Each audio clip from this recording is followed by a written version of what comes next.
All right, we're rolling. Joey Savoie. I have to say, I've been around optimizers my entire life. I went to economics graduate school, was surrounded by people who are doing basically calculus to try and figure out the best way to do everything in their lives. And I think of all the people I've met, you are probably the most crazy, insane optimizer that I have ever experienced.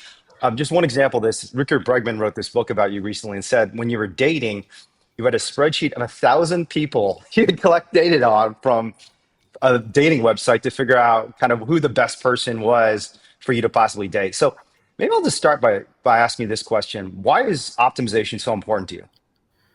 Yeah, so I actually think a ton of people optimize in a bunch of different ways, but it's Mm, just in certain domains. So if you look at someone buying a house or doing some sort of economic calculation or investing in stocks, people are actually like pretty good optimization agents. People put things in spreadsheets, they'll compare things analytically, they'll use equations.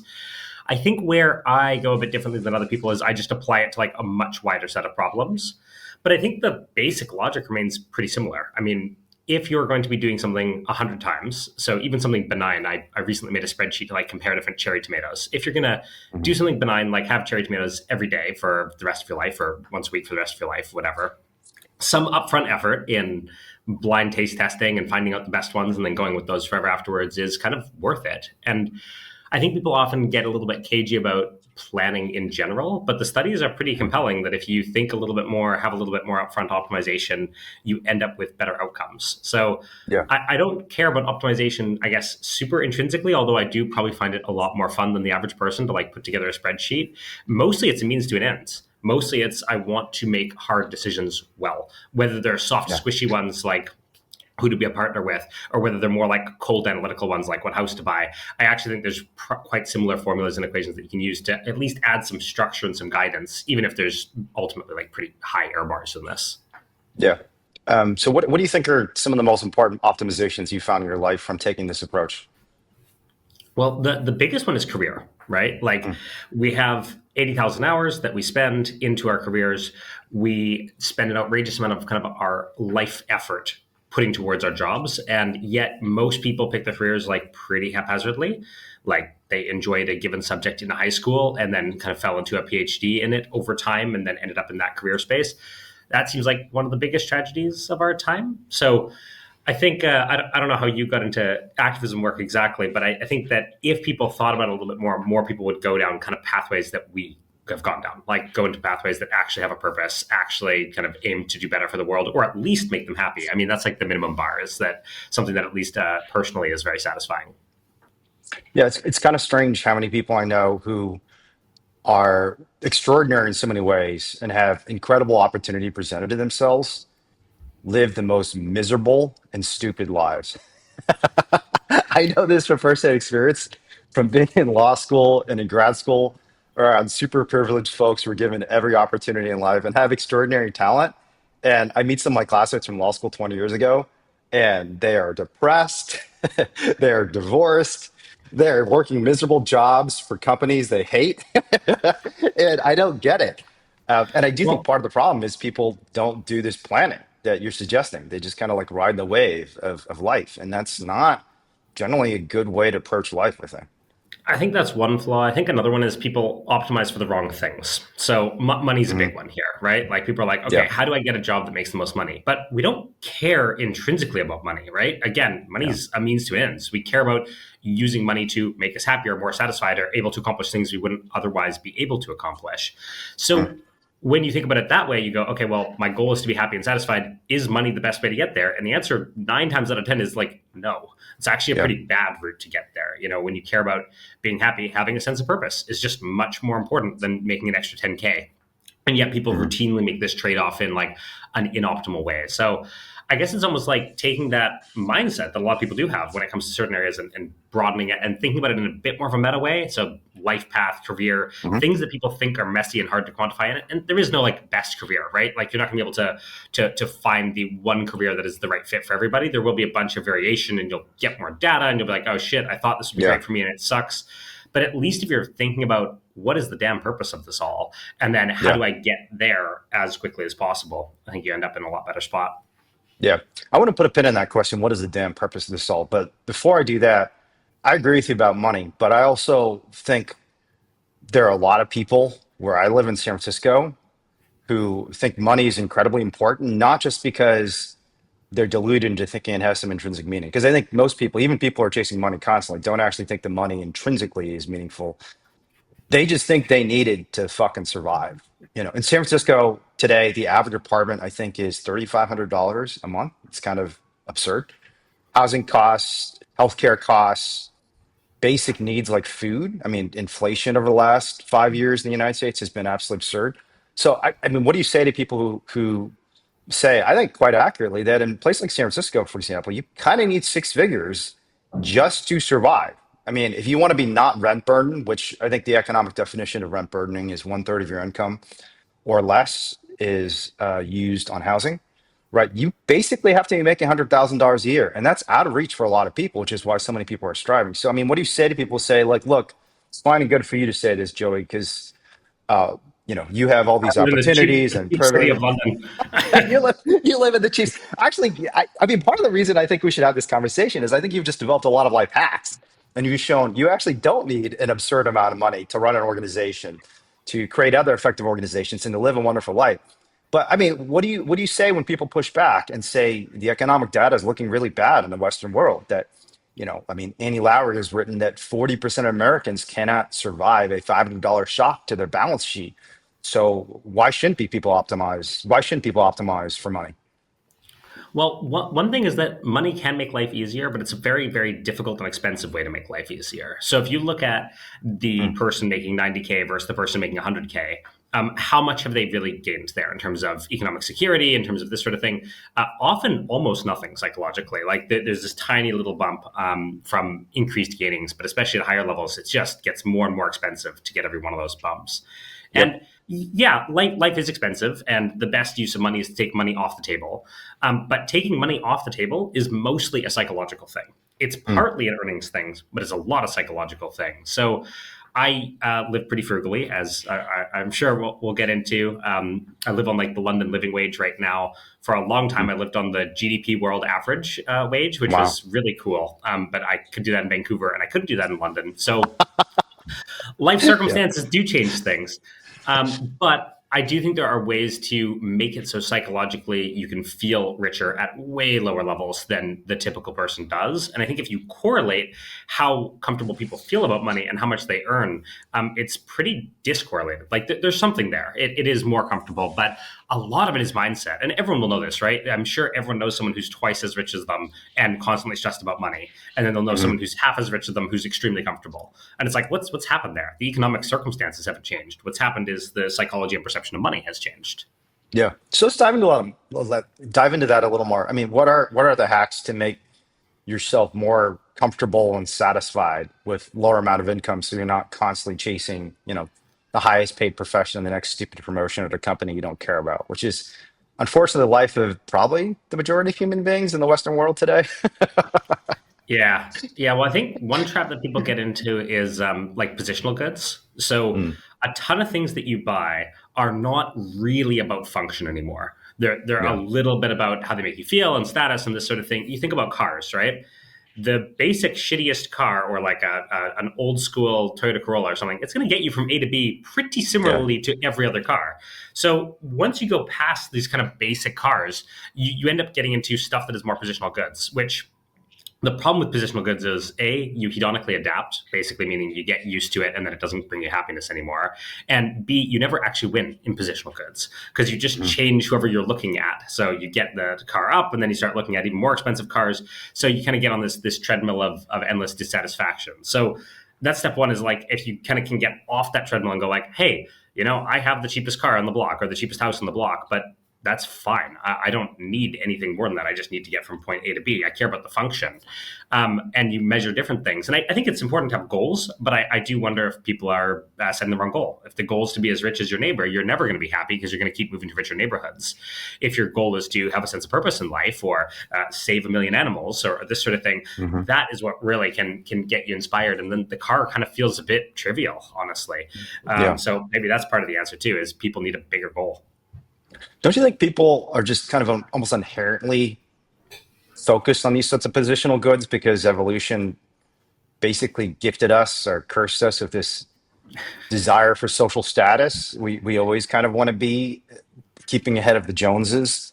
So, I mean, is that something that's actually feasible for a large number of people to resist? Is Yeah, well, I think you see a lot of variation in the population, right? So Mm, some people really care about this, some people care less. I think there are things you can do. Like I notice people who meditate care about this less. I think it's because you have like yeah, a bit of disconnect between like your ego self. So sure, I don't like blame people. I do think this is the default. That this is what our wiring has programmed us to do. But similarly, our wiring has programmed us to love high calorie foods, and yeah. people So we can can avoid resist them, it. right? You set up habits, you set up strategies. So I think in a lot of ways, any goal that you've had that's a bit indirect and then you've actually accomplished later, so say like a health goal or say like a purpose goal, you can often cross apply those techniques to like 10 times as many things as people actually do. So I actually learn a lot from like the nutrition science and health Hmm. space and that sort of stuff. Those techniques are really cross applicable to finance as well.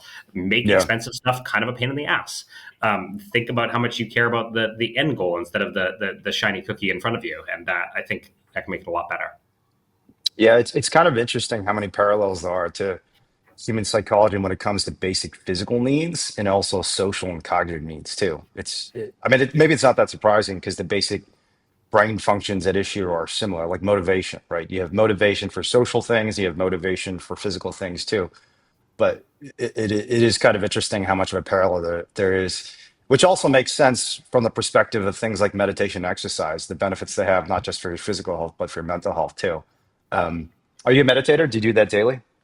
And what's your general Yeah, practice I if you try do? to do 10 minutes a day, which isn't a Yeah. lot. Yeah. I have done a few longer stretches here and there, a few retreats. I really like it. I think it's like Yeah. having a cup of coffee in the morning. What about you? Do you meditate much? Yeah, I try to meditate at least 10 minutes a day. I usually get there. It's usually right after my workout, which is a good time because you have this kind of intense period of strain, and then the meditation allows you to center yourself. I actually don't know if there's evidence on this, but I know there's like a lot of interesting data on contrast effects where you go from like one psychological or physical kind Yeah, of super side of cold the to super continuum to hot. the other one. Exactly. Super cold to super hot or super strained to super restful. And there's something about those contrast effects that create really powerful it's kind of strange how that sort of whiplash instantly creates a sense of peace through the rest of the day. Because I'll go from doing a hard workout to meditating, and somehow it just like centers me in an equilibrium in a much more powerful way than if I just done just one of them. You know, if I just done the exercise or just done the meditation, it doesn't quite center me the same way. And I think increasingly there's an enormous amount of evidence that meditation works, and it's it's it's very weird though because I think like with a lot of things related to the human mind, the evidence and the causal mechanisms are very unclear. It's like, why does this work? We don't exactly know. There's all these theories of meditation. It might be about like your your your centeredness on other people. It might just be about the rest. It might just be about the fact that you're like just dampening your neural activity for a little while, and then there's something about that brief period of repose. But it's pretty Yeah, fascinating. it's strange, and it also looks pretty good across a whole bunch of different types of meditation. So you're like, okay, Yeah, well, it's not specifically focusing on breath because it seems to work for everything. yeah, So there's something kind of like macro about it that is applying and really makes it kind of work for a lot of people. But I do think it's yeah. pretty amazing if you're looking at things that make you better in an evidence based way. It's up there with Yep. physical activity and sleep, right? No, for sure. So you've trained, and we'll talk about this more, but you've trained and recruited and developed some of the most high impact people in animal advocacy and global poverty over the last few decades.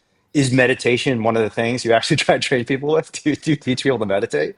Because You that'd know, be we pretty interesting actually if you do.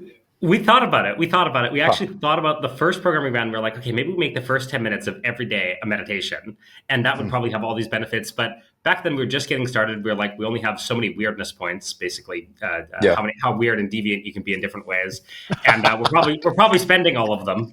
So we can't do the morning meditation, but I still really like the idea. And there is an office meditation that happens that people Huh. join in on, and I think that is valuable. It just it detaches you a little bit from your ego in a very valuable way. And I do think that, especially for altruistic people who are kind of like hard driving, it probably reduces Yeah. burnout in a pretty significant way too. Yeah.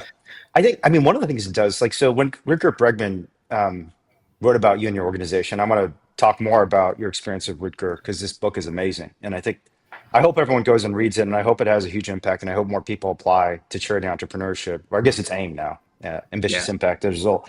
But one of the things you say in the book is that it's very easy to become incrementally corrupted, and you need ways to kind of push back against that mechanism of, the example I think you give in the book is, and this is just a relatively trivial physical example. It's like to gain a pound a month in a couple of years, you're going to be extremely overweight and unhealthy.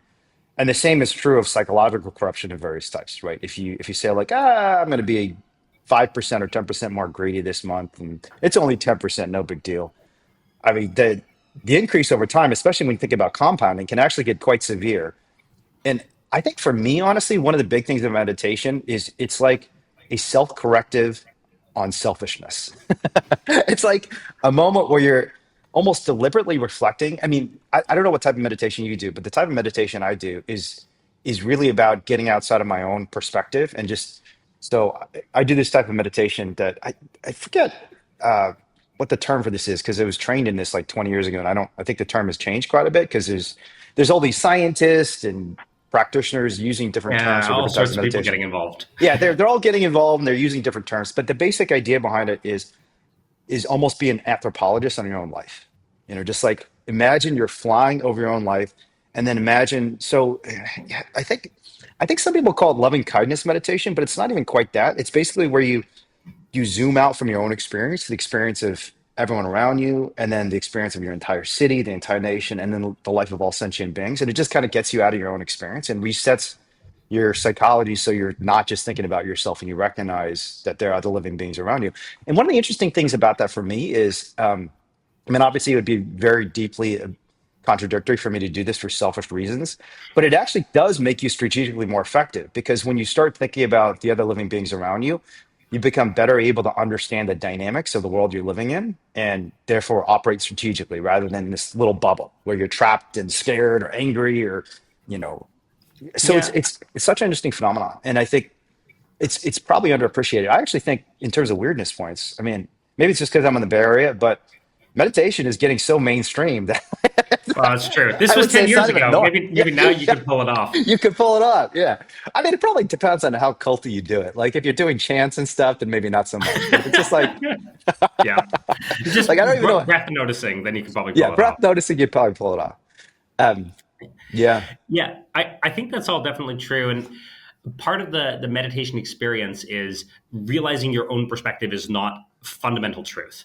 Mm. And that's so valuable for Yeah, coming it's to truth hard. about the world and coming to empathy and this sort of thing. Like we are so wrapped up in our own perspective and thinking that that is that all that exists, that is the objective truth, and it's just so fuzzy and subjective. I do think it makes you more modest in a lot of very useful ways because you're like, wow, Yeah. I didn't even notice that I was like feeling this sensation in my left finger. Like, what are the odds that I actually caught everything that was going on at this event that I was at? Like, Yeah. nothing, right? Like, our perception is so narrow and Small. so limited. Yeah. Yeah. So this reminds me of another thing that I think you've optimized on, and I think that you encourage the people who go through AIM. And actually, why don't you just briefly, can you share with people what is ambitious impact and why did you start it? Yeah, so Ambitious Impact is basically like a school that people go through to get more impact in their life. And our kind of like flagship program is Charity Entrepreneurship, which is people going through and founding a charity. And in some ways, it's kind of like Y Combinator or like other incubators that work in the for-profit space. But in some ways, it's kind of different. People come in pretty early, so Mhm. typically pre-idea and pre-co-founder, and then we're kind of matching people with co-founders, matching people with ideas, mixing it all together in kind of a soup of knowledge and learning, and then a good charity gets spit out on the other side. And the success rates have been pretty exciting for the charities. I would say about a third look great, kind of like field leaders Mhm. by independent evaluators. A third are kind of in the middle, and then a third are dead, which by Mhm. for-profit standards is like amazing. But I think mostly this is a fact that the charity market like isn't very efficient. Sure. Um, Yeah. not that many super deliberate programs trying to create the best charity out there. It's not Yep. like the market is the same level of competitive as for-profit, where I think we'd get a much lower hit rate. Yeah.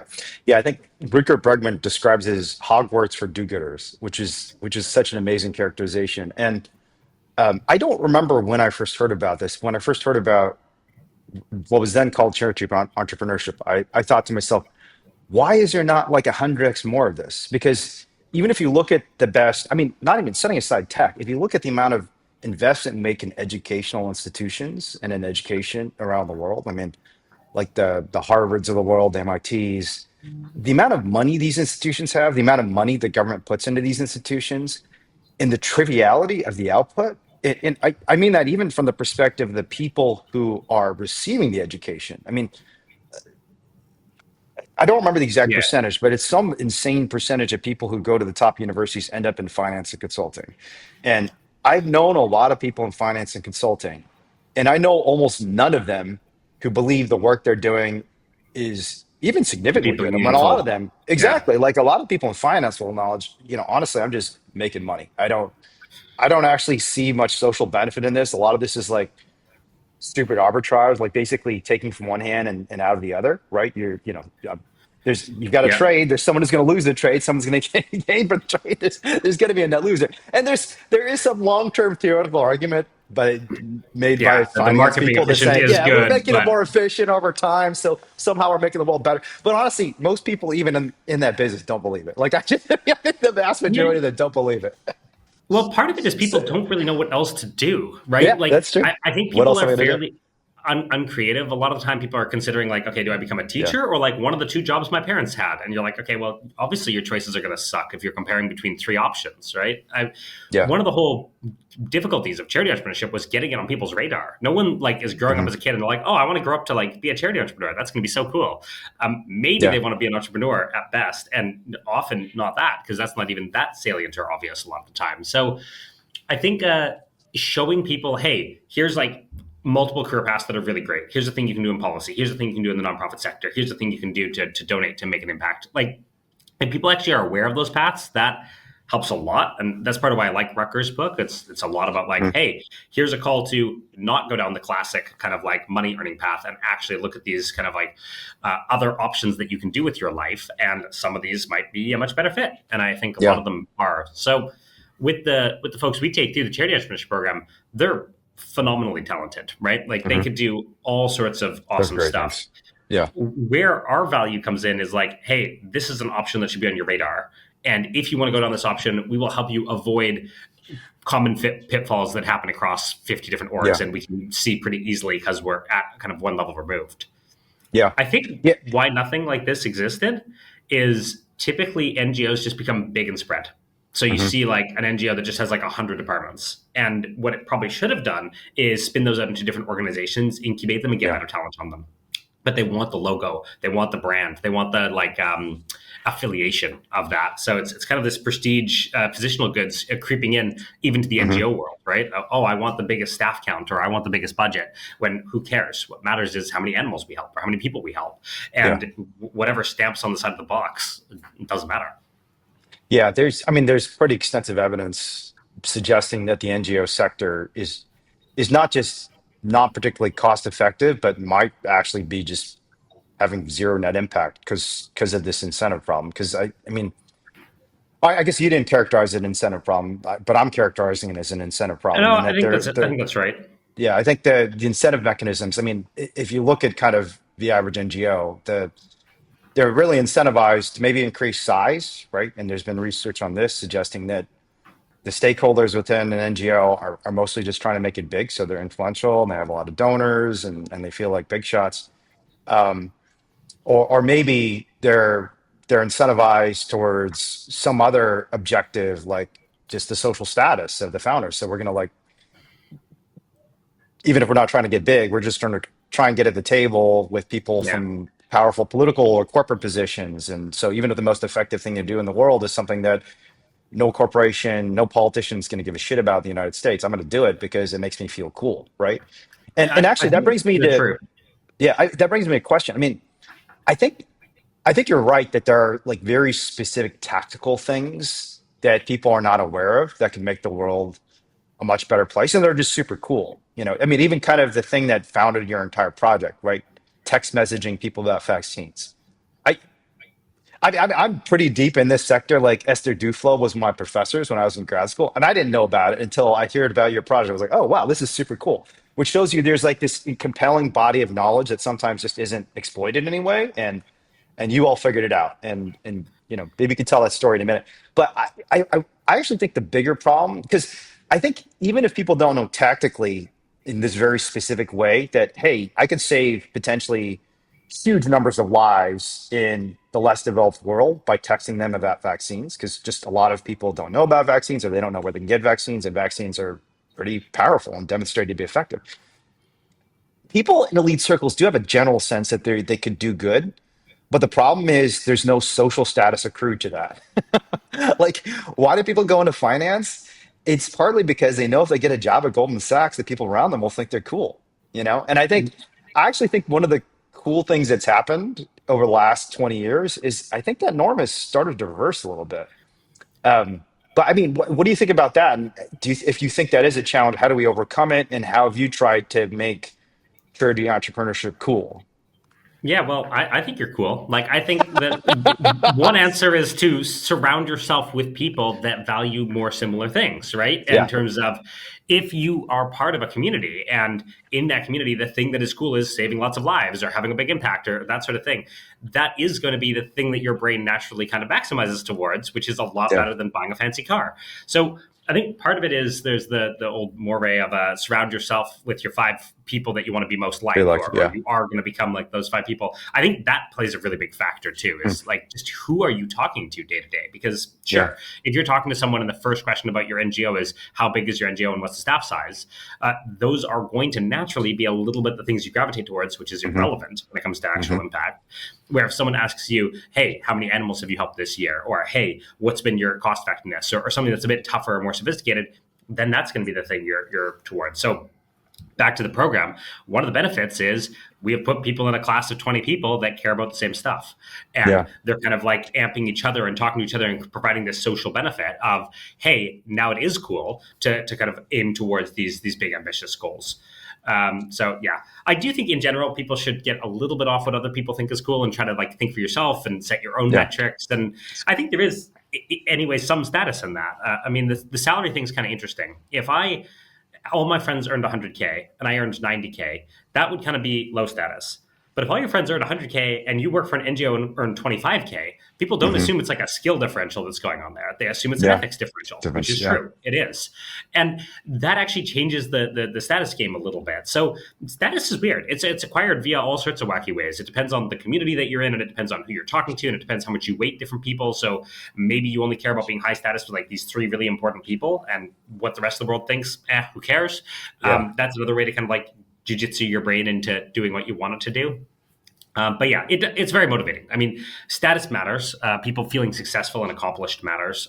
So I do think it's probably easier to take that drive and use it towards your ends than Yeah. it is Good to try to things. like entirely detach from it. Although meditation does help with that. So Yeah. probably I agree. lowering your ego doesn't hurt. Yeah. Yeah. I agree with that 100%. I think that it is good to try and fight this, you know, profound and powerful drive for social currency and status. But if you, I think I asked you about this, but there's a evolutionary biologist an anthropologist. He used to be at UBC and now is at Harvard, Joseph Henrich, who in his book The Secret to Our Success, he writes about how even like 3-year-old children look for prestige markers. They'll be able to determine. So it seems like it's deeply evolved into our human brain to look at markers of prestige and social acceptance and status in some way. So, for example, if you have a 3-year-old child observing the dynamics, or a 2-year-old child observing the dynamics between two human adults. If one human adult is kind of acting in less confidence and is being kind of mocked or humiliated, or even just there's some demonstration of lower status, like 2 and 3-year-old children will not emulate their behavior. They will emulate the behavior of the higher status person. And there's just been so much research on this, even like the research on social movement and mobilization showing that if you feature someone in a newsletter, or if you promise someone, like say you're trying to get people to come to a march and you say like, everyone who comes to this march, their name will be listed in our newsletter as exceptional supporters of LGBT rights or something like that. I mean, Yeah. in normal mobilization studies, getting effect sizes like 2, 3% is like great. It's like, oh my God, we affected 2%. Every time you do like one of these status studies, it's like, I think that particular study was done by a Harvard political scientist, and she found like 70% effect rates. It's unbelievable that if you can lever status in some way. So I think the way to get the world to become a better place is probably not to resist status. Although I agree, each of us individually probably should be doing that, just because it'll make us a little more independent minded. And independent mindedness is just good for innovation if there's more diverse viewpoints. But realistically, for society as a whole, we probably just need to re-engineer our status systems so we create high status around pro-social behavior instead of anti-social behavior. Um, Yeah. I yeah, want you to give a concrete example of how to do that, and I'll give one that we just did in our yeah, community. please. We set up some awards. So we have this kind of like AIM Connect. All of our charities get Mhm. together, half a day conference, this sort of thing, and we have these awards that we've given out this year, and it's for things that we want to kind of like recognize and encourage in the community.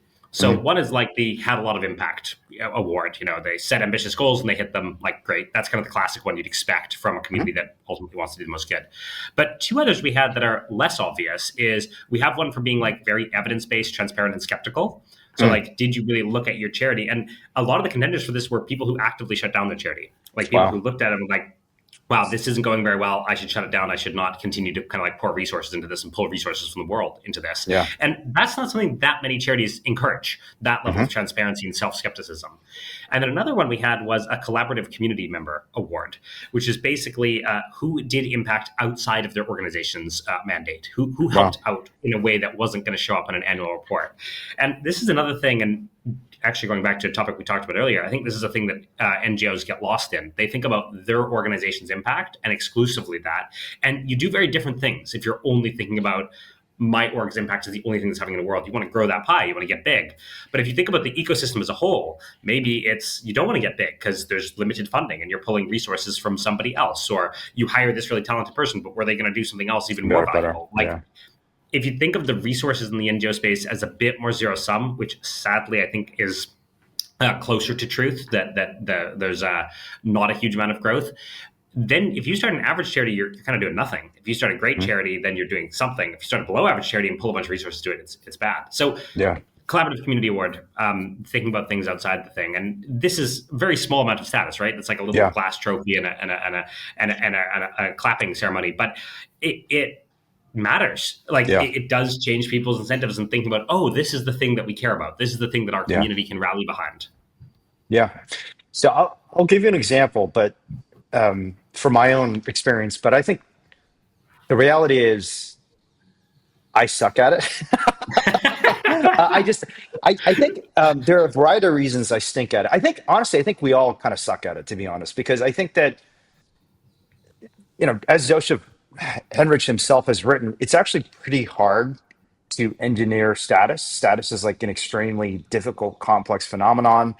And there's something about the engineering of it that almost makes it counterproductive, right? Once people Mm, realize it's engineered, it's not real status. It's kind of like, I mean, you put lists in someone's shoes. It's like, oh, they're not actually tall. You just put lists in their shoes. They just appear to be tall. And so you can't really engineer it. I think through the successful example of a status recognition that I think has created enormous amount of human cooperation mostly comes from religion. I think religion has all mm, these rituals. So, and a lot of them are social status relating to your commitment to some greater cause or good. So, I mean, again, I don't know a lot about this because I haven't gone through this experience myself, but I know a lot of baptism rituals are about your commitment to Christ. It's not like I'm awesome. It's like I've committed to this greater cause that I'm now a part of, and our fates are now bound up together. And probably part of the reason, and I think there's a lot of evidence of this, that 2.4 billion Christians have dominated the planet Earth is because you have all these Christians who are thinking bigger than themselves and they're able to cooperate, they're able to trust, they're able to do all the things that make human beings powerful that a single primate on an island by themselves can't accomplish. So one small example that I thought was reasonably successful, wasn't even my idea, was we were trying to create status around nonviolence in our network because mm. there's this huge tension in any sort of direct action movement where when you're polling people who and you're telling people we need to confront the system, you do kind of often self-select for people who maybe have a tendency to be Confront the aggressive. system. Confront Exactly, and every they're system. they're going to confront everyone, and they don't just confront the system; they also confront individuals. They may be Yeah. inclined towards violent attitudes, and so we try to take nonviolence really seriously. And but nonviolence trainings are kind of boring. They're kind of long. They don't seem like the sexiest thing. And so one simple thing we used to do is just give people a certificate. Like, and when someone came up with this idea, I thought this is really stupid. Like, why would anyone care that and you have this little ritual at the end of the training where everyone gets together, but it actually ended up being pretty powerful. And you basically talk about this lineage of people promoting nonviolence going back to Thoreau and Ralph Waldo Emerson, and obviously Martin Luther King Jr. and Gandhi. And people saw themselves as like, holy shit, like I'm in this lineage of incredibly skilled and ethically elevated, just venerated people who have now committed to nonviolence.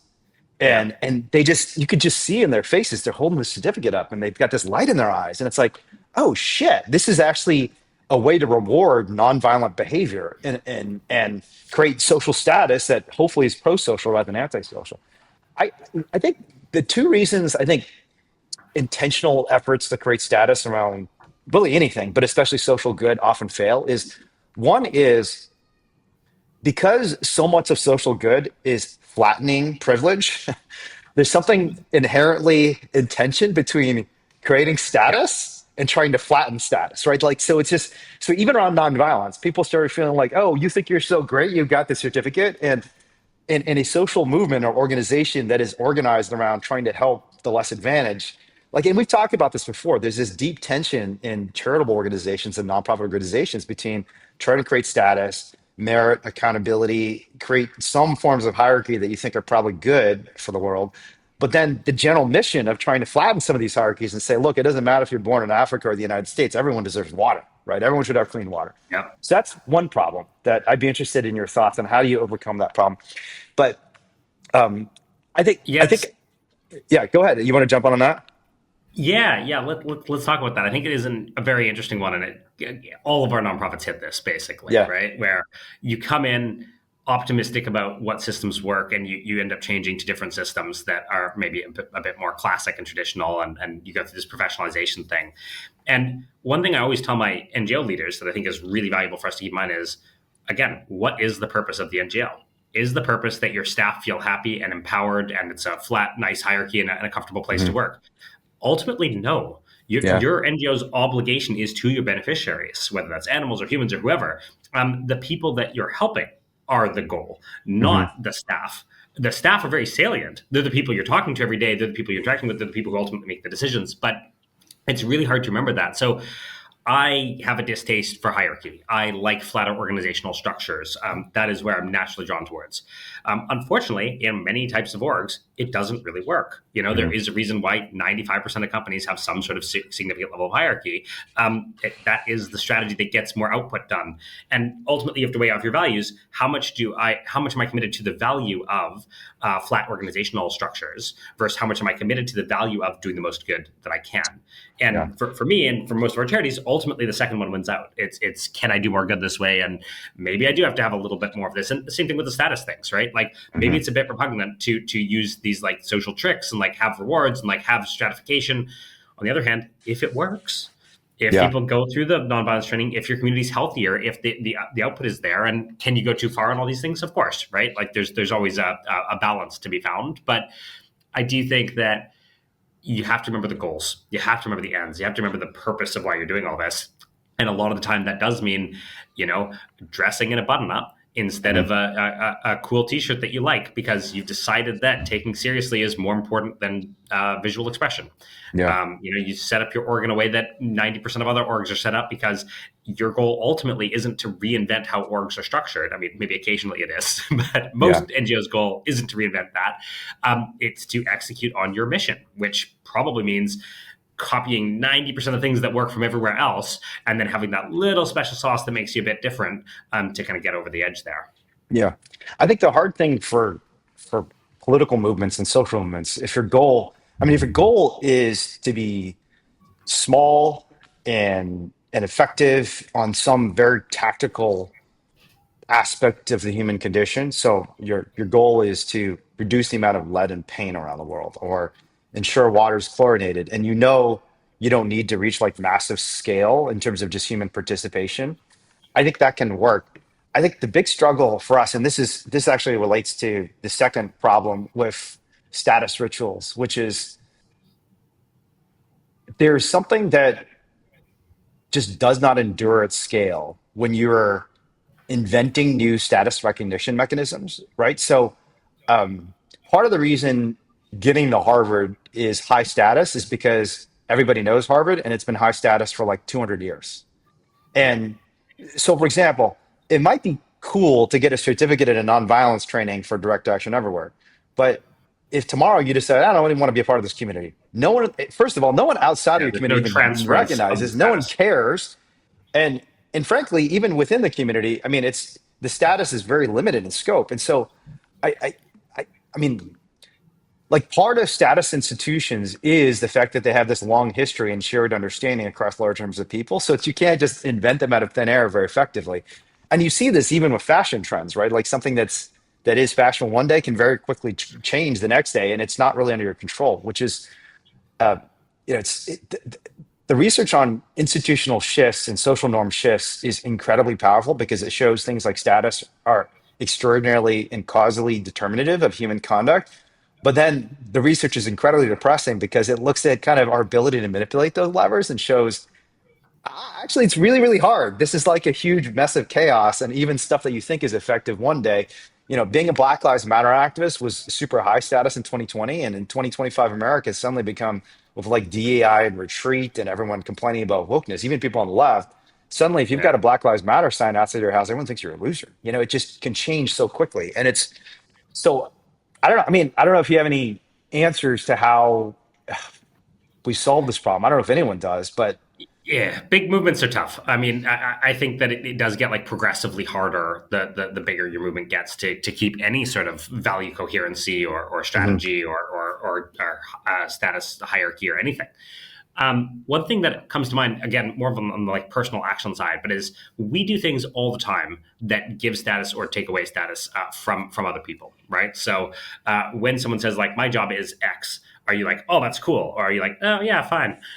Like that is implicitly a little bit of status reward for people's jobs. So I wonder if this is maybe something that could scale if you change the norms of how people give status instead Mhm. of the norms of how people like perceive status, and then that way kind of if your whole community is giving status in a given way, then it ends up being that. So maybe an example of this that I've heard some vegans talk about is like, should vegans date non-vegans? Mhm. And this is one of the ways you make something high status or not. Like if there's someone really desirable and you're like, hey, I'd Mhm. love to date you, and you're like, I don't really date non-vegans.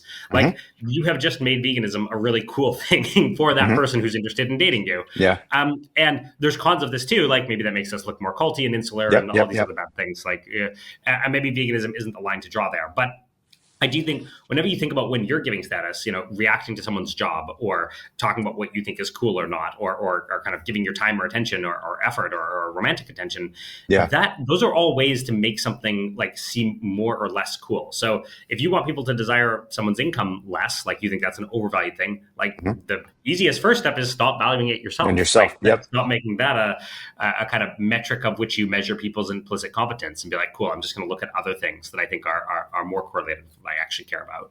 Yeah. Yeah. No, I think that's right. And I think especially if you make your own expressed preference public in some way, the more public it is, and obviously, like, I mean, that's extremely dangerous too because it can turn into some sort of performative act, and performative acts generally are not trustworthy signals to other people. Um, but yeah, Yeah, I the think ethics stuff that's is right. really tough because the Yeah. more public you are on ethics stuff, the better. But also, it's kind of It does like compromise almost it. anti-ethic. Yeah, Yeah. it almost feels anti-ethical to be public about this. So I Yeah. have a heck of a time trying to convince people to be public on the donation habits, right? Yep. And Yeah. this is because doing it confidentially, anonymously, that is like the coolest thing ethically to do. But it doesn't really get the word out to other people that it's actually happening, that it's a valuable thing, that more people should consider it. So Yeah. yeah, I really like people being more public about their ethical actions, even if it's a bit cringy sometimes, because Yeah. you're like, oh, this person's bringing it up. It's like, yeah, but it spreads it to more people. So Yeah, I mean, Bill Gates is a great example of this, in my opinion. Where if you look at the amount of hate he's received for giving all his money away, it's kind of insane. Like compared to I know other billionaires who are exactly. It's giving away like, nothing. it's ridiculous. Like there's so many billionaires who have so much money and haven't taken a giving pledge, aren't giving all their money away. And I'm not saying you can't have critiques of Microsoft as a monopoly, critiques of his personal behavior, but so much of it seems linked. Like if you listen to Joe Rogan's critiques of Bill Gates, or kind of the fights between Elon Musk and Bill Gates, a lot of it just seems to be resentment from the fact that he's trying to do good. It's like, is that Yeah. really such a bad thing? And I think, yeah, it's a I hard do thing. think And people I, are more ethically sensitive about this sort of stuff. Like if yeah, it's, we're talking about someone has a more expensive car than you. If someone feels someone's more ethical than them, that's really hard to reconcile, yeah, right? So I think sometimes the reaction is a takedown. Like, oh, yeah, yeah, you're donating so much to charity, but you're actually kind of a personal jerk. yeah. It's almost like an aversion to goodness, or an aversion to saints, or an aversion to people that are kind of doing very well morally. But we want that. We want to encourage people to move up that moral ladder as much as possible. Even if imperfectly, everyone's imperfect. Like, sure, Yeah. but is this person a step higher than this other person? Like, yeah, Let's talk about this more in the context of charity entrepreneurship and AIM. We asked the question at the start of this conversation: what is the point of it all? And I think you've provided one answer for a lot of people through the context of this incubator you started. So tell us more. I mean, you've already said in general terms that AIM is about encouraging very talented people to do good for the world. But how did this start, and what is the exact strategy and structure behind AIM? yeah. So maybe I'll talk on ethics a tiny bit, because I do think Okay. it comes down to this of what, if we ask what is the fundamental point. I think when I look at 100 different ethical perspectives and kind of common grounds that are across all systems, one of the things that comes up is something kind of akin to the golden rule. Do unto others the way you want to be done unto. The more sophisticated philosopher way of it would be something called like the veil of ignorance, which is like, say you're floating up above the world, you don't know who you're going to be. You could be any person, any animal, any being. What would you want that world to look like? So kind of absent the self-interested body that you happen to be in, what do you want? And I think if you take those kind of arguments seriously, and you think like, okay, what would I want the world to look like? What actions would a person like me, who, in many ways was incredibly lucky, right? Like born into the right country, born into a fairly peaceful time in history, like all sorts of great stuff. What would I want that person to take actions on?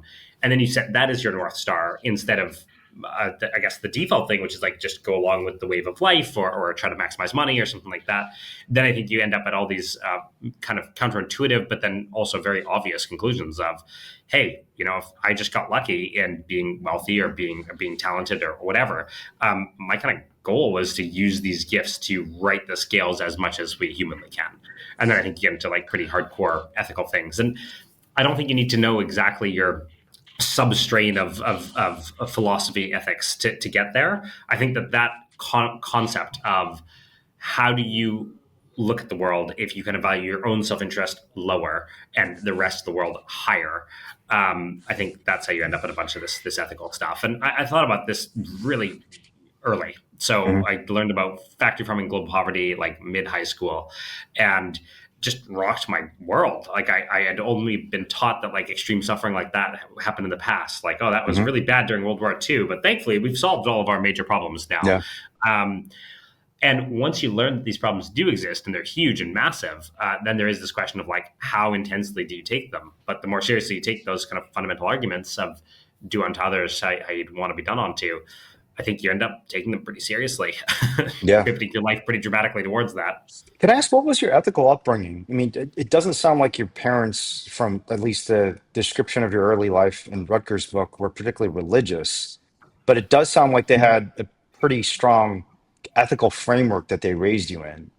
In particular, I mean, I remember this line from Rutgers' book where your mom was attracted to your father because of his intense kindness to everyone. Like just some random person on the street is a complete stranger who might be homeless. He would just be the sort of person who just gives naturally, almost just Yeah. without much encouragement or pressure, just to naturally want to help everybody.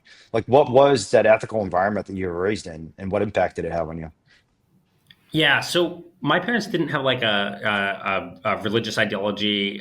They were both kind of like atheist or agnostic, and I think it mostly came from like principles that they had. And like Mm, one principle they had really deeply was treat every person the same. Kind of mm, treat everyone with respect, regardless whether they're high status, whether they're low status, the boss, the homeless person, doesn't matter.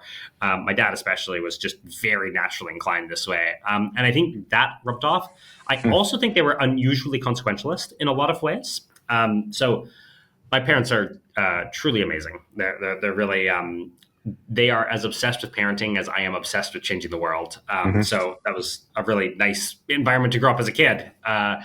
And they had this very consequential take on things of, oh, you can eat when you're hungry. Or, we moved to a new house. Like, who should have the biggest bedroom? Well, the kids should probably have the two biggest bedrooms because they're the ones who spend their whole life in the bedroom. The parents then hang out in the living room. These like quite radical things that seem kind of obvious if you're, again, looking at it from like, how do we make everyone in the family the most optimal? But quite different from a status perspective, right? Where obviously parents have all the status and power to do whatever they want with it. So I think consequentialist intuitions, very high levels of baseline ethics. My parents weren't really globally ethical. They were more focused on local issues, more what was salient in front of them and this sort of thing. So the global poverty thing and factory farming stuff, I kind of taught them about. But from a kind of help your neighbors, help your family, help friends, help the broader the community. They were really, really stellar at that, and I think I'm in some ways just like one standard deviation extremity up in that domain. Direction. Yeah, interesting. So they did not have any religious background themselves, so they were No, just completely no. atheist. Interesting. Um, yeah, I find it very kind of fascinating to see how moral development is happening nowadays because I think through most of human history, it was pretty obvious how moral development was happening, right? There, these religious paradigms are, Obvious in hindsight. yeah, in hindsight, it is, but it almost feels like today, and I don't want to take the critique that religious people make of atheists too strongly because I think there obviously are a lot of secular paradigms that are very powerful, utilitarianism being one of them for informing people's moral judgments. But I do think there's something to be said about the lack of a moral ecology for most human beings who are growing up today. And partly it's because of the decline in religion, right? And the United States is still one of the most religious countries in the West, but even in the United States, the percentage of people who are going to church every week is now less than a majority of Americans, and the numbers are even worse in places like the UK. It's actually pretty shocking when I talk to people in the UK; they just don't know anyone who goes to church. And Yeah. it'd be one thing if I felt like there were like an alternative social institution to encourage moral development, but the reality is most people probably do not have parents like yours. Like I think if I remember from the book, your mom was literally like a childhood psychologist, right? So Yeah. she's Yeah. thinking Yeah. very People, carefully there. about, yeah. So I mean, most people don't have a mom who's a childhood psychologist to help figure out not just a moral framework, but a social framework to raise their children in. And I think it's one of the reasons I think institutions like yours is important is because we just don't have institutions that guide people socially and morally towards more pro-social objectives. And but I almost wonder, do we need like a charity entrepreneurship for 4-year-olds too, right? Do we need something like this to Well, like teach people from an earlier age? Because if you know the evidence on development, right? Like early childhood development is yeah. where you get the greatest impact. So I mean, have you ever thought about that? Should you be creating like a pre-K program rather than a startup Yeah. incubator? Well, other than the fact that it sounds very culty, but I, I was originally, so the first plan, kind of back to high school, Joey, was Uh-huh. actually to change the education Oh, system that's because it right. was Yeah. like, why build an external thing? Like, there's Yeah. got to be some way to build in ethics and how to do good and this sort of thing in a quite broadly holistic way that would be useful. But man, education systems are a They're hard. nightmare. I Yeah, they are. sometimes joke that I left education reform to solve something more tractable like global poverty. Yeah. And I genuinely think we have made more progress on global poverty over the years than we have on education reform. Yeah. It's super, super tough to get anything rolling there. And the other thing, kind of like one of the maybe irritating truths of ethics is a lot of the ethical stuff that gets done in the world gets done from a pretty small percentage of the people Hmm. who kind of like multiply these all together. So would it be great to teach every 5-year-old like a set of ethics that's a little bit more thoughtful or communitarian or that sort of thing? Yes, absolutely. And I Hmm. do want to raise kind of the moral Yeah. waterline. But when you look at a lot of the impacts that are happening, it is these people that kind of every box lines up right. Hmm. The charity entrepreneurs, we don't teach them from scratch. We take the people who are Yeah. Yeah. already Yeah. 99% of the way there Percent and that there. last Yeah. 1%. But that makes a big difference. It's kind of like if you can take someone from the 95th percentile of wealth to the 99th percentile of wealth, that doesn't feel like that Yep. big a change percentage wise, but that's the difference between like, Bill Gates and like a 10 millionaire. Yeah. So you end up getting a lot of like scale differences when it comes to impact as well. Yeah. So over time, I've gotten more and more towards, well, let's take the people who are already There. Yeah. pretty into this and get them that last mile. Because there's tons of people who have 90% of it and are doing almost nothing, right? Nothing. Like if Yeah. you have exciting ingredients and you really want to make it good and you have lots of passion and you're doing this, but you're aiming slightly off. So say you're just in a cause that doesn't really work that well. Hey, education reform, right? So say there's really passionate, dedicated people working full-time, heavy-duty in education reform. That is just a very tough area to work in. It's Yeah. really possible for a highly talented person to have, like, I can imagine a world where I spend my whole life there and make very remedial changes just because of the way the structures and systems are set up, where if I pivot a little bit, which I did, to other issues, Hmm. you make these huge differences. So yeah, I think the last mile problem is actually Yeah. the more immediate thing to solve in the ethics world. Okay. I do want there to be more schools, but I'd prefer to see them for other career paths. So what's a charity entrepreneurship look like for policy? What's a Hmm. charity entrepreneurship look like for research? What's the charity Hmm. entrepreneurship look like for NGO workers, not just NGO founders? Kind of like, how do we get people up that last step on the staircase to having like this really great impact or this really solid job? Yeah. Let's talk about the last mile problem, because that's the problem that you've been trying to solve over the last, what, almost decade of your life. But before we jump to that, what was there anything in your upbringing or anything you even intentionally decided at an earlier age that moved you more towards meaning and altruism and away from kind of the dumb things that I think, again, I think most people even self-acknowledge that they look around and ask themselves, what am I doing with my life? And they don't really have a good answer. So would you have any advice for someone who's, frankly, someone who's 12 or 50, as to, is there Yeah, anything you can do to navigate these institutions that will allow you to move more towards stuff that is meaningful and altruistic? Like, what was it in your college? What was it in your personal decision making that created, Joey Savoy? yeah, I think there were a few different things, and unfortunately, I don't know if any of them were institutional, so I Mm, can't give much help on that front. But a lot of them were social, so I think that is viable. One thing is I thought about things more introspectively, like what are my fundamental values and how do I move towards those? And I actually think if people just do that, did like that, yeah. really try to think down to your values, I think you do end up at stuff. So I ended up at this system I call the 3H system, which is like Mm, helpfulness, happiness, and health. These are like the three things I value, and I value helpfulness at 90% and happiness at 9% and health at 0.9%. And then I have that extra rounding error for everything else. And thinking about that of, oh, my personal happiness, I only give kind of 9% weighting, and mm, helping others in the world 90% weighting, that affects a lot of calls that I make, right? When I'm yeah. looking at what jobs to consider, or when I'm thinking about what city to live in, or all this sort of stuff, like that plays in.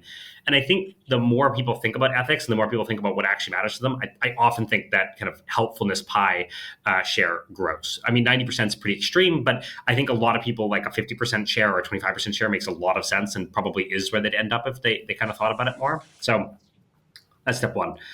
Step two is try to find someone else who's really into this stuff and build off them. Hmm. So I found someone else who was kind of equally intense about ethics as me, and Hmm. that kind of like ramped us up in a way that was probably impossible. Of if I was just in my peer group and everyone else is like donating 5%, and I'm like, I want to donate like 95%, and people are Hmm. like, wow, you're nuts. You're nuts, You yeah. do get moderated by the environment that you're in. So if you can find environments that are encouraging, that are kind of accelerating instead of moderating on the traits that you want to be accelerated, you'll end up getting there. So if you want to go to the gym a lot, step one, find a buddy who wants to go to the gym a lot and partner with them so that you can get there. And it really helps if there's someone else who's like equally enthusiastic about the pace or the intensity or this sort of aspects.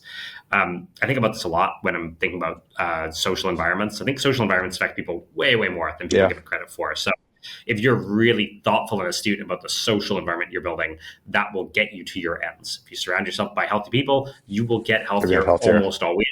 You surround yourself with really ethical people that you look up to in that dimension, you're going to get And I'm more ethical ethical in too. that way too. Yeah. So Yeah, I agree with this 100%. So I had this experience. So I'd always thought myself as like a pretty good runner. I run almost every day. I'm like, yeah, I'm a good runner. I'm reasonably healthy. And honestly, by most people's standards, I was. But literally just meeting someone, actually two people, Curtis Vollmer and Eric Galt, who are elite runners, and running with them a few times just completely upended everything and improved my running massively, because I suddenly realized, oh, I thought, like, running my 5.5 minute miles, which is pretty good, and running like 3 miles a day is great. And then you go on a hill with a Curtis Vollmer, who was a Division I athlete, or you go, run with Eric Gall, which I think his mile time is like 240 or something, or marathon time, I should say, is 240. He's running like 26 miles at like the same pace I'm running one, or not, maybe not one, but certainly running three. And it just completely recalibrates your sense of what's possible. And you're like, oh crap, I don't have to limit myself to like 5:30 or 6. I could actually shoot to run under 5. And I got Yep. there. Like honestly, just it was basically running one 5K with Eric and doing one run with Curtis and then running a few times with them and just seeing how fast they were compared to me made me realize the possibility of human potential. Like you can actually push yourself. And granted, there are inherent differences between people, but it's actually kind of shocking how much change can be created just from having a different baseline. That all of us have immense potential we don't realize if we just set a different baseline for potential. So I've seen that just in terms of physical well-being, but I think that's true of social well-being too. It's just being around people who are altruistic, being around people who are generous, who are kind, makes you more generous and kind, which is one of the reasons I'm very happy and lucky that I got married recently because my wife is just one of the nicest people I know, and I think she's already made me a lot nicer too. Um, Yeah, okay, I think partners make a huge difference. If you find someone yeah, who's morally motivating, like if you are some of your five closest people, your partner's probably half of that. yeah, Like that's a big factor in your life. Is your partner someone you look up to? Are they someone you respect? Are they someone that you yeah, would want to become more like? And if the answer is yes, that's great because that's what's going to happen. yeah, So I do think that's partners are another thing that people should be analytical about. People aren't at all. yeah. So Yeah, actually, let's dive into that a little bit. By the way, I think we're both very lucky in this regard. Having met your partner, I can say she seems pretty off the distribution in terms of kindness and just other-mindedness, which is very, very lucky for you. yeah, well, I could Because, spend a whole hour saying positive things about my partner, except that she'd kill me if she ever watched it. all right, Um, but tell me more about that, because I think it is kind of shocking when you look at the evidence on how much your partner has an impact on your life, even just in terms of just life well-being. I mean, it seems like it's one of the few things that just genuinely makes people durably happier. Because you described it, this thing called the hedonic treadmill, which is this is just one of the ironclad findings of psychological research on well-being. That unfortunately, it seems like a lot of the things we think make us happier or sadder actually just kind of perturb our equilibrium over the short term. And then we get back on the treadmill. It's exactly the same pace as we were before. But it seems like one of the few things that makes people durably happier is being in a good relationship. Is that consistent with your reading of the yep, evidence and yep, your experience? And tell us more about that. How do you think about that? Because, yeah, I think a lot of yeah. people are thinking about this and struggling. 95% of things regress. Social relations don't. So Yeah. partner especially, but friends and family Hmm. relationships matter a ton as well, and those just are like durably useful for your happiness, almost independent of other things. And yet, most people's approach to finding a partner is bump through life and hope something good happens. I'm Insane, laughing because that's my insane. approach. That was my approach for like the first 20 years of trying this. You're insane. You're insane. Yeah. If you want to do something right, you got to put deliberate effort into it. Yeah. So I do think that there's a thought of what do you care about in a partner? What's important? What's deal breaking? Every time I was in a relationship and broke up, I did like a little reflection on that. Why did Yeah. this not work? What did I not see at the beginning that I saw later, or what's a trait that I thought was important but isn't, or vice versa? And Mhm. you really can realize what matters. And there's also pretty good statistical evidence on what matters. So even within a relationship, there are some things that matter most at the beginning, some things that matter most in the middle, and some things that matter most in the end. And Mhm. every trait has a distribution. So something like kindness. I love kindness. I'm, of course, advocating everyone goes for it. Kindness just gets better over Mhm. time. Kindness Mhm. becomes a more important trait. Something like physical attraction gets less important over time. Mhm. Ultimately, that is something you hedonically adapt to. You could be dating a supermodel and it will be similar Yeah. 10 years down the line as if you're dating someone who's not super attractive 10 years down the Mhm. line. So that's the thing that people really care about date one or swipe one or whatever. But it actually doesn't have that much durability. So one way to get better immediately at finding partners is put in active effort, like go on dating websites, actively try to go out and meet people at volunteer events, whatever, like try to Yeah. engage socially in the world a bit more deliberately than you would otherwise. But step two is know what the heck traits actually matter, Yeah. and don't Yeah. let your first impression be the dominating force. There come ones that trick you. Like one thing that tricked me for a while was I really like high energy people. I'm pretty high energy. I'm pretty intense in general, but I leave a lot of my energy at the workplace. I'm Hmm. working pretty late every day. And a lot of high energy people who maybe aren't quite as workaholic have a lot of energy after work to like, let's go do events, let's go do social stuff, let's go do a million things. And is that actually a fit? Maybe that's something I'm drawn to on a first date. Maybe that seems cool conceptually, but practically, if I'm going to Yeah. be working till 9, am I going to be excited to go out for another 2 hours and do a social thing after that?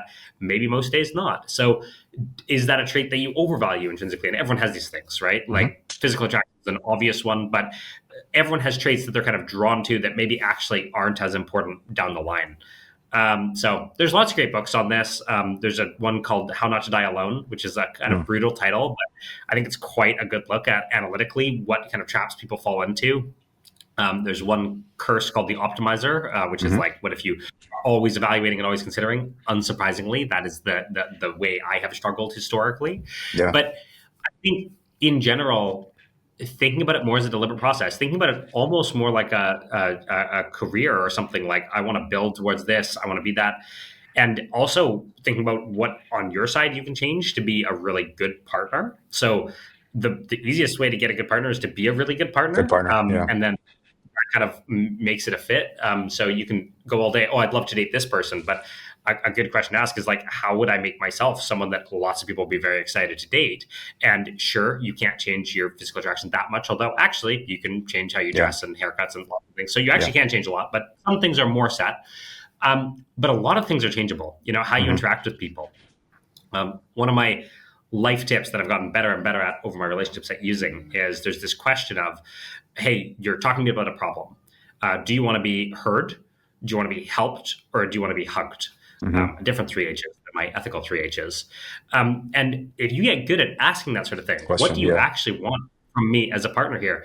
It is unbelievable how many arguments and kind of challenges you're able to get through using techniques like that. So that's just a skill, like anything else, right? Like you've just learned how to be a better partner. And what that trick helps you avoid is going into problem solving mode when the person needs to be heard, which Yeah. is what often is the case. Yeah.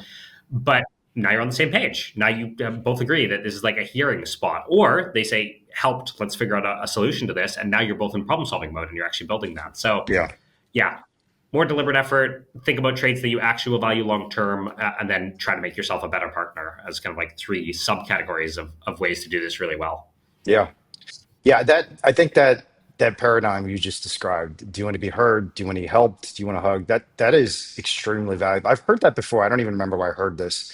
And I I just think about my past relationships and the huge errors I made. A lot of it had to do with exactly this problem of just not understanding what someone else's needs are. And it's honestly just generally applicable to life. So a lot of the Yes, biggest yes, problems it in absolutely is. NGOs is, people come in with some preconceived idea about how we're going to help you in Africa or Asia or Southeast Asia, and it's just not what people need, and you just don't understand how your resources and capabilities fit with the needs of someone who you'd like to help.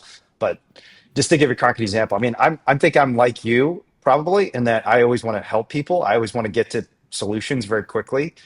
And there are just so many times where giving a solution is exactly the opposite of what someone's needs, right? Because Yep. if they're feeling like they're just not being heard and you immediately jump from their expression of some concern or problem in life to injecting your opinion about the solution, they're like, you're actually doing exactly what I didn't want to happen. This is the problem. I'm going to work and no one's hearing what I'm saying, and you're doing exactly the same thing. Or Yeah, I and it's actually very had unintuitive because it you is naturally want to solve counterintuitive. these You want to problems, help, but at but least we do. I mean, I think there are other people who are a little more intuitive about social dynamics who understand not every problem needs to be fixed. But you and I are both very consequentialist type, utilitarian, yeah, we love analytical to solve people problems. who like solving problems. Is that when you're a hammer, you think every problem looks like a nail, so you're just always banging your hammer on the nail, and sometimes you break the vase because it's not actually a nail; it's a vase. You shouldn't break. But I had another relationship where.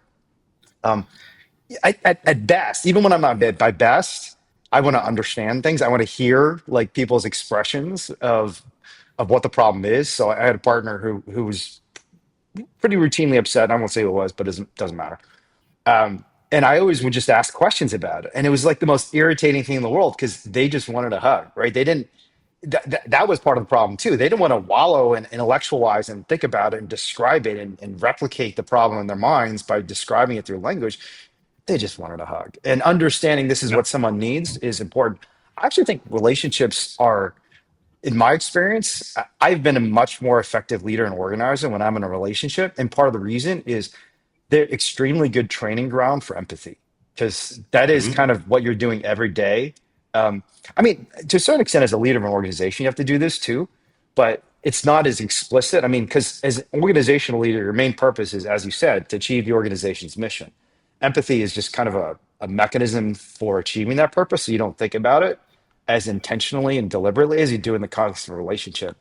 And yeah, relationships have been super valuable for me just in practicing my empathy and making sure I get out of my own head a little bit and think about the perspective of another living being. And that's super Well, valuable. relationships are where most people get most of their experience with tough conversations, Yeah. where most people get most of their experience with emotionally charged conversations, where most people get most of their experience with even just talking at a deep level in general. Yeah. So they're incredible proving grounds, and they're also incredible amounts of resilience. So Mhm.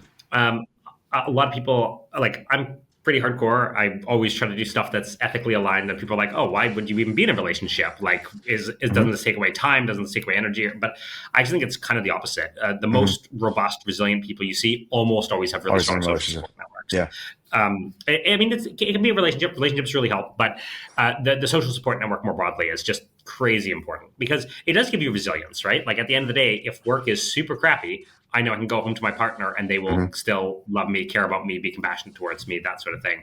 And that does make a difference. And it gives you an ease at the workplace, in the work, in the kind of Yeah. doing impact that is hard to get otherwise without kind of having more, I guess, a more robust world outside of work. So, Yeah.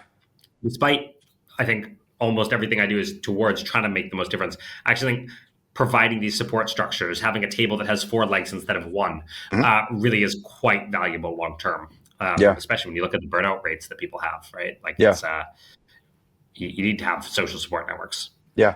So let's talk more about how CE or AIM does this, because I think part of the entire purpose of this program was to bring people together to create not just an individual optimization, but a social optimization for doing good. Um, how Yes. does AIM do that? Yeah, so there's tons of ways. I mean, one is a lot of it's about co-founder matching, which Hmm. is not that Yeah, dissimilar from from a relationship. relationship in a lot of ways. It's a person you're spending a ton of time with. It's a person you need to work through really tough challenges with. It's a person who is going to be a co-decision maker. So it's not the classic hierarchy. It is often starting as equals. And how do you get a sense of this? Well, the classic way people do it is they do like an on paper matching. So they'll be like, oh, this person looks good for this person, or they'll do like a vibes based matching. Like I Mhm. hung out and talked to 20 people and I kind of went with this person. Both of those approaches are like kind of bad. Also, notice the analogy to dating here. Mhm. So, what we do instead is deliberate systematized matching with people doing real world work together multiple times. Mhm. So, this means, say, we have 12 people in the program. The first week, you'll do three different 1 hour projects with every person. And then you'll fill out a form. Hey, this person I really liked, this person I really didn't, this was here. And we get people to think about both how pleasurable it was, but also how good was the work? Mhm. Was there someone that you just output really well with for some reason? And maybe they Mhm. weren't the funnest person, maybe they were the third funnest person, but it worked naturally and this sort of thing. So we do that with kind of successive levels of longer projects across different areas. So you do a presentation with one person, then a CEA with them, and all these kind of different ways of looking at it. And by the time you're picking your final co-founder at the end of a month, a little over a month, you've actually worked with this person on like 12 distinct projects. They've been all over the map. You've compared them really closely to other people you've worked on distinct projects with, and you really know, hey, this person fits me in these ways. This person fits me in this way. This is how our workplace dynamic works. So you're kind of coming into it eyes wide open. Now, co-founder challenges are still, even with all that matching, one of the biggest challenges. So it's Mhm. still not easy, right? It's just like relationships. Like even if Yep. do 50 first dates and pick someone really great, there's still going to be challenges. It's still going to be tough. But that co-founder dynamic we found to be super important. The co-founder pairs, they tend to execute much better as a charity. They tend to Mhm. move a lot quicker, and the psychology tends to be a lot better. You just have the decision-making burden spread out over two people, and that makes it easier to actually make a call on a lot of things. So co-founders, we like having more time spent with the co-founder where you're actually testing out real working world together. And Yeah. yeah, a lot of people are surprised. Like your best co-founder, is often someone who's actually a bit different from you, because you might naturally be drawn to someone who's exactly like you until you start thinking, okay, we have this project and it has three parts. Oh shit, we both want to do part A and none of us want to do part C. That Yeah. might not work as well as when you work with the next person. They're like, oh, I love part C. If you could do part A, that would be perfect. So often it ends up being, someone who you vibe with in the top three or four people out of the 12, but maybe not the person you vibe with the most. A lot of the time there is like a complementary skill set. There is like, when we work together, just a lot of stuff gets done really quickly. And that's because they, are kind of inspiring and I'm kind of likely to get down on myself. But if I'm not down, then I can do a lot of work and, Yeah. these sort of things. So you kind of like build in these interpersonal relations. Yeah. Can you say more about why you focus on co-founders for projects rather than founders? Yeah, partly it's stealing from the for-profit world. Hmm. Co-founded projects tend to do better in the for-profit world.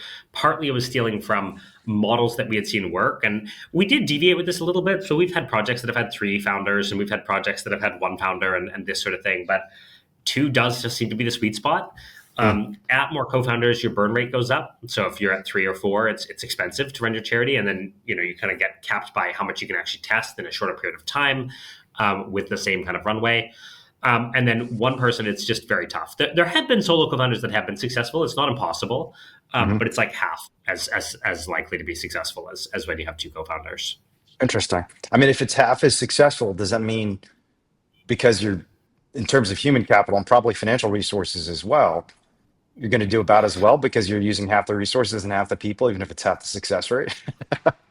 Yeah, could be, but the success rate's very power laud. Fun. Okay. So Yeah. So you're trying to get like these it's big successes. So getting further down the curve is basically going to massively increase the impacts because there's some sort of exponential function of impact. So if you're getting twice as effective correct. in a sense, it's like, okay, interesting. Yeah, Yeah. our What? current model is we've started 55 charities, and three of them constitute like 60% of our impact. Yeah. So it's just like the for-profit world in that way. Yeah. A few ones that do a ton of good and get really big. Yeah. I think Y Combinator has had, I don't know how many hundreds, maybe thousands of companies. And I've read that Y Combinator, for those of you who don't know, is the most famous incubator for profit companies in the Bay Area. And I think it's like three or four companies out of thousands. It's not even the top 5 or 1%. It's like Yeah. the top 0.1% are driving almost the entire valuation, largely because those small number of companies like Airbnb. I mean, everybody knows Airbnb, and it came through Y Combinator, and it's like a dominant company in that space now.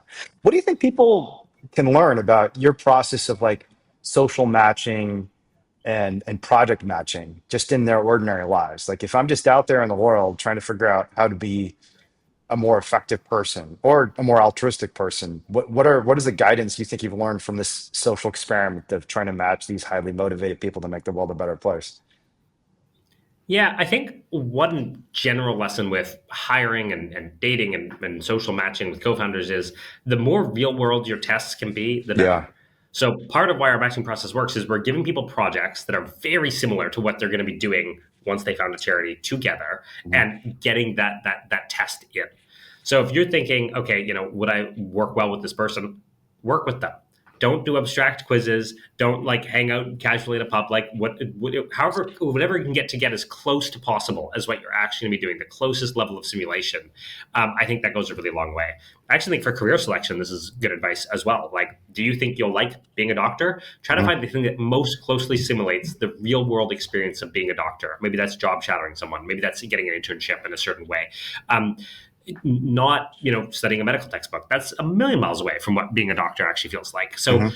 I think the closer you can get to like the ground truth experience of doing a thing or doing a thing together, if you're testing out people, the more predictive power you're going to have on, hey, this is how it's going to feel like a year down the line or 10 years down the line. And the number of times that I think people could save themselves a world of pain from just testing something out in small scale Yeah. in a really similar way is mind boggling.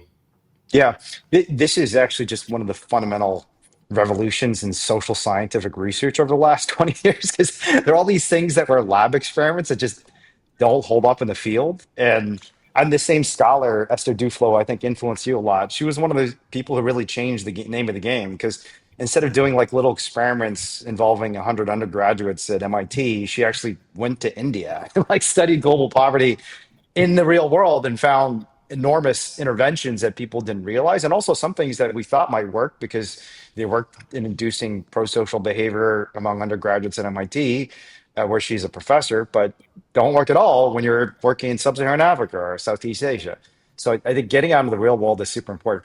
Do you think this is a problem of effective altruism? Because my observation of effective altruism, which I think for those who don't know what effective altruism, it's a community, a philosophical paradigm about trying to do the most good you can with the most limited resources. And I mean, I think it's fair to say Yeah, there's a principles wise, we're both pretty sympathetic. yeah, I'd say, I mean, if you're not an effective altruist, I don't know who is, because I think you've adopted this principles pretty deeply into your life. But it does seem that's one of the basic flaws of the broader community that's developed around this, that too much of it is like not grounded in the real world. Would you agree with that critique? And what do you think we can do about it, if so? Yeah, I think that's totally right. So with the principles I really like, if you kind of like look up the Wikipedia Hmm. 5 sentence description, hold on. The community I have fairly significant disagreements with. So Hmm. there's kind of variance depending on whether you're looking at like kind of like social affiliation versus like ideology affiliation or something like this. But yeah, I want to do the most good with the limited amount of resources. And I think that the EA movement does bring some pretty useful techniques to the world on this. Weaknesses that it has, yeah, I think there is a disconnection with reality. I think the EA movement was founded by philosophers, Hmm. and you can still tell. A lot of it is abstract first principles, a priori conclusions that don't really work when you hit the ground. So I had a friend who made this joke that if one EA has a toothache, they'll call another smart philosopher to pull their tooth instead of a dentist. And I think that does happen a lot in the EA space. Um, yeah, it's a smart guy. They can figure it Yeah. out. So And they've got a good theory behind it's tooth pulling. They'll figure it yeah, they they, it's they, it's they they they thought about it for it's six or elegantly, it's 7 hours how it philosophically might work. elegant, exactly. Exactly, it's so parsimonious. So you Yeah. can't. Yeah. So I do think that the EA movement does that a lot.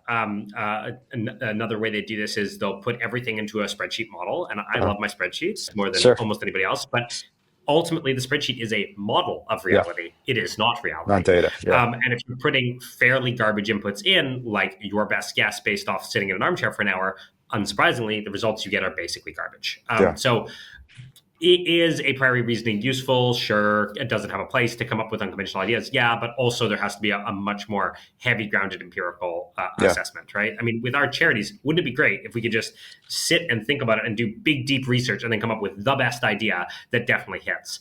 Yeah. Turns out it's really, really hard to do that. No one has really been successful at that in the past. Hmm. So I think the EA movement can, by its own kind of methodological Kool-Aid a little bit, as every movement does. I think a lot of movements have this flaw where they find a technique that's like pretty cool, and Hmm. they're like, "Oh my god, this technique! This is the This way is the way. to Yeah. analyze the world in all circumstances." And you're like, ah. Turns out that basically using 5 techniques and averaging them gets you better in every Yeah. world. Yeah. Yeah. So Yeah. yeah, So that relates to two other things that are pretty interesting about AIM. One is your deep commitment to including searching for people who express skepticism. You've discussed this before. What I think is particularly interesting in AIM is you've combined this deep skepticism and humility with massive ambition. So I wonder if you could share a little more about how you've managed that and just the importance of moral ambition, given that there's a book that was just published that, I mean, honestly, I think your organization, probably more than any other in the book that I've read so far, is an example of moral ambition. Why do you think moral ambition is so important, and how do you combine moral ambition with the humility that you've identified as very important to actually getting to good answers and results? yeah. So there's this modesty and this ambition. So I do think that you want to be ambitious about the very ends, the very top line goals, the Hmm. most important things. And then I think you want to be a lot more modest about methodology, about ways to get there. And maybe there's different pieces that you're more or less confident in. So, looking at the moral thing, a thing that a lot of people run into problems with charity is they figure out an outcome and then they go towards that outcome and they assume every other outcome kind of sucks and is irrelevant. But a lot of those are really difficult trade offs. So, there's a big charity evaluator called GiveWell. Hmm. They do fantastic work. They compare tons of different charities. They look at health metrics, and they come to like a cost per life saved, basically. Now, that's great. And you can pretty reliably go, hey, I want to save a life. This is one of the best ways to do it. And it's Hmm. fill in. The tricky part is how do you compare that to income generated? or an animal life saved, or these other ethical things. And as I've gotten older, I've gotten a bit more pluralistic and cautious about making these baseline Yeah, ethical judgment calls. Do I think more ethics good? Yes. Do I think some charities are better than other charities and we should evaluate them and compare them? Absolutely. Do I think you can compare the very peak of one charity area to the very peak of another charity area and have a it's definitive hard. answer which one's Yeah, better? That's where you start to lose me a little bit on a comparison, yeah. and this is where a little bit I diverge from EA in that I'm pretty excited about the top of multiple mountains Hmm. instead of trying to pick the very top mountain and not caring about anything else other than that top mountain. So yeah, I guess I'd say you want to be ambitious in the amount of good you do, and then you want to be a bit thoughtful and pluralistic as to there's probably multiple paths to get there. Even if you did know the path, which you don't because you're not that smart, you would probably want to be thoughtful about other people testing out different things. I just think the animal movement has improved on this a ton. I think old school animals, it was like everyone has their own theory and they're like, this is the best way to do it, and everyone else like Hmm. sucks and I don't care. And now there's a bit more like, well, Yeah, let's have flowers bloom. Let's try yeah, lots of different things. Some of this stuff is going to work and some of it's not. And that doesn't mean there aren't bad animal charities. There absolutely are, right? And there are two animal charities trying to do the exact same thing, and one's better. That is the grim reality. But if you say what is the very best animal charity, I think that is a really tough question to answer.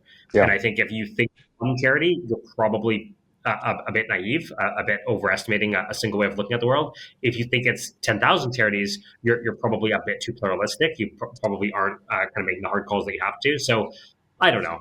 Maybe there's a top 10, maybe there's a top 100. It's yeah, something in that sort of all take into account all the uncertainties of the world and yet still trying to do the most good you can and trying to put effort towards yeah. that. It's interesting. I think the animal movement probably lacked both the things you say you're looking for in your entrepreneur, and that there wasn't a lot of moral ambition.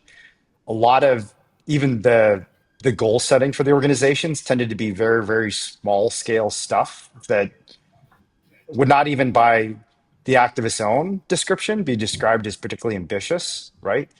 And then there was like pluralistic, you know, recalcitrance. It was like we're extremely unambitious and extremely non-pluralistic in terms of our tactics. So we're like rigidly incremental Yeah. in our approach. Yeah. And it led to these massive fights over the dumbest things. It's like if you're going to spend an enormous amount of energy, and I have to say, I fell victim to this too. I think that there were a lot of things that I debated and discussed that were completely pointless, small fights about small things instead of like maintaining incredibly ambitious posture, but then having a lot of humility about the path towards getting there and understanding the importance of like diverse strategic pathways and just there's this strategy that Duncan Watts is most famous for. Do you know Duncan Watts? I think may have mentioned him to you before. He's a network scientist at the University of Pennsylvania, and he's thought about social change as much as anyone I know. And his strategy is what he calls just measure and react, which is, Mhm. I think he would agree that you need a good objective because if you don't have an objective, it's really hard to align your work towards what you're trying to achieve because you don't even know what you're trying to achieve. So you're just kind of bouncing around randomly. But once you've got a good objective, the only really dominant strategy he's found for trying to achieve it, and that could be anything from, getting people to switch browsers from Internet Explorer to Chrome, or getting people to switch to electric cars, getting people to go vegan, or changing their political views, making them more altruistic, whatever your goal is.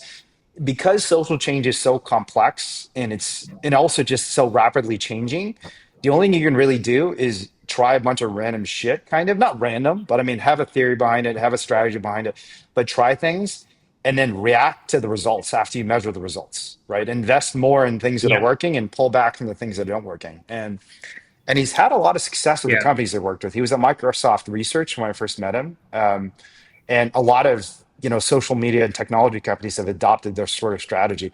And frankly, even artificial intelligence is kind of like this. It's kind of a measure and react strategy. There's like all these architectures people try. Like I listened to this podcast of one of the founders of the transformer technology at Google that has just revolutionized everything. So anyone who uses ChatGPT is an example of a transformer. It's a particular architecture that's been incredibly powerful at creating huge intelligence in a way that other forms of AI have not. And one of the things I think it's Noam Shaheen at Google says is like, honestly, I just try a lot of stuff. I have lots of ideas, and I know that I have a higher hit rate than most people, but my hit rate is like 10% or 5%. And I invest $10 million in this idea experimenting and realize, oh, this idea sucks.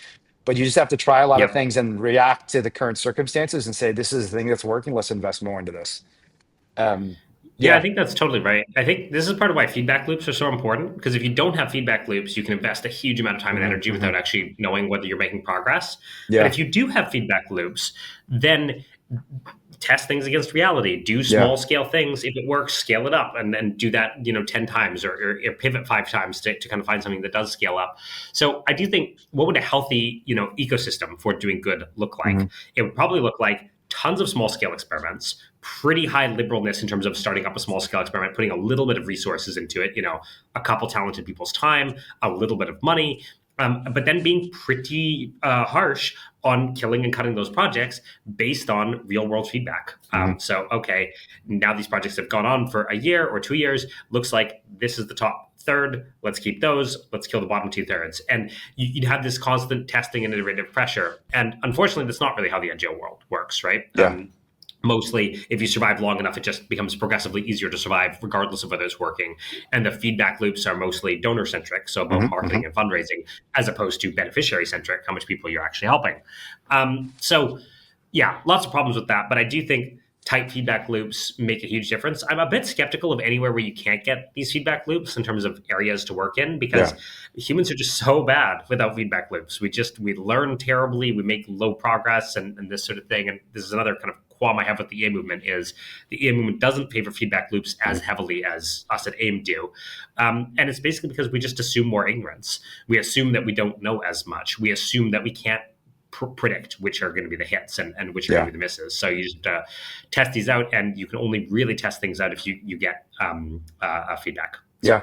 So, I mean, what do you say to the critique that's been offered both within EA and of EA, that there's some very important problems where we just can't find those feedback loops? So, for example, I mean, I think you and I are both on in the camp within EA that probably there's a little too much obsession on AI safety, and that isn't even necessarily for me because I don't think it's an important problem, but it's partly because I just don't know what's going to work.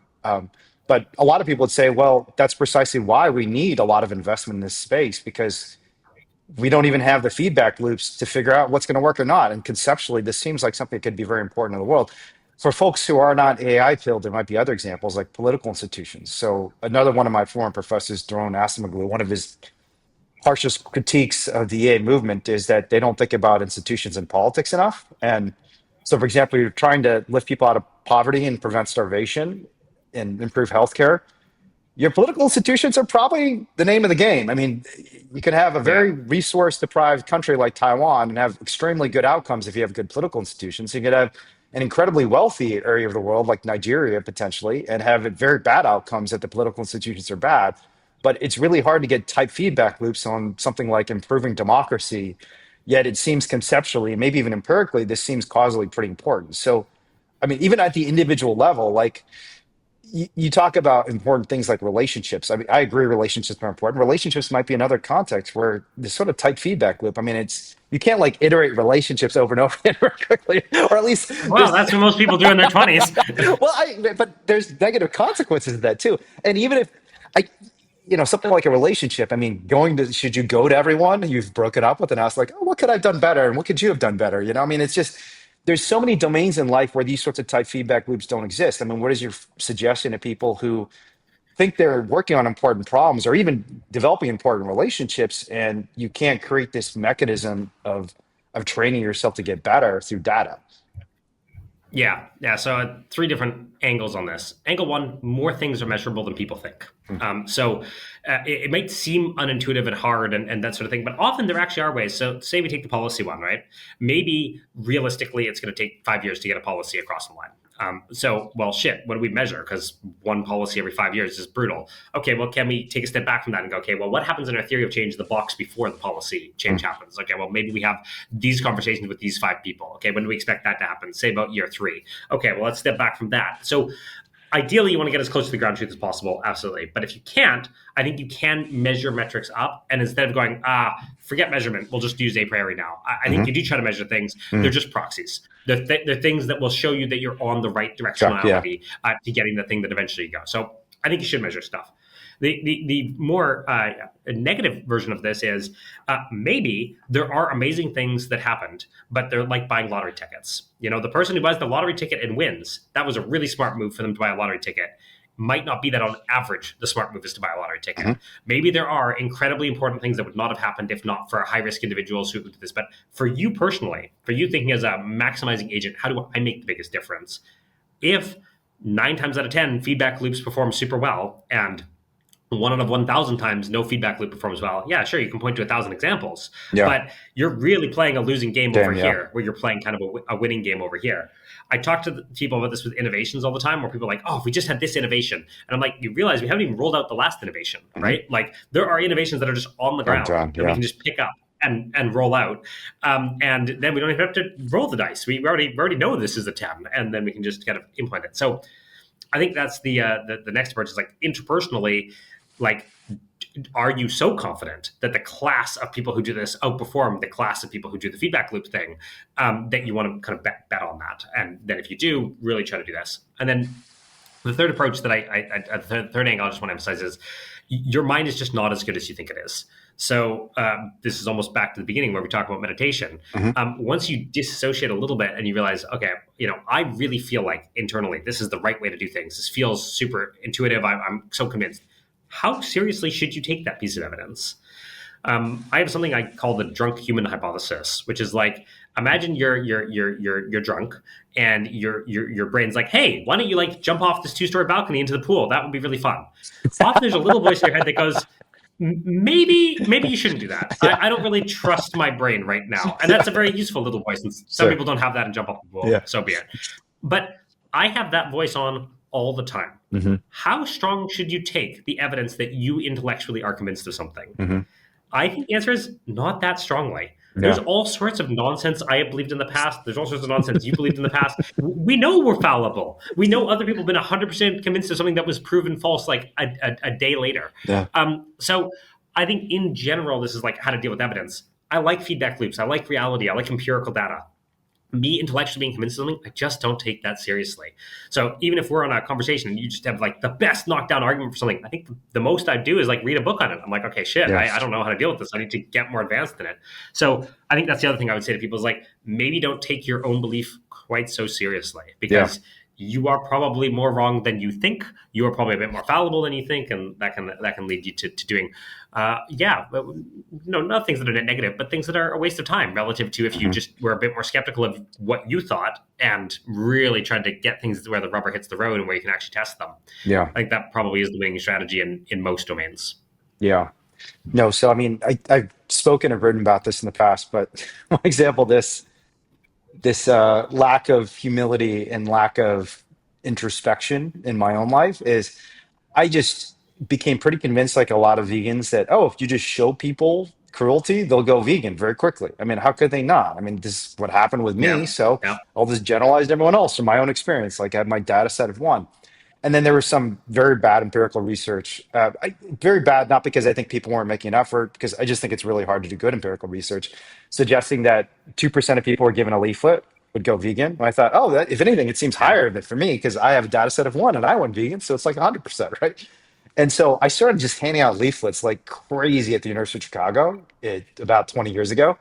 And I just kept handing them out, and just wondering, where are all the vegans? I feel like, and at one point I did a calculation. You I must just be like, in a club somewhere. yeah, no, I did a calculation at some point, and I looked at the number of leaflets that I handed out and the number of people at the University of Chicago, which I don't remember the exact numbers, but I think it's like something like 60,000 students. And by the number of leaflets that I handed out, like half the campus should have been vegan. Like, this clearly can't be working. And I mean, thankfully, I stopped for a moment and reflected. Otherwise, I'd probably still be doing the same thing I was doing, just handing out as many leaflets as possible.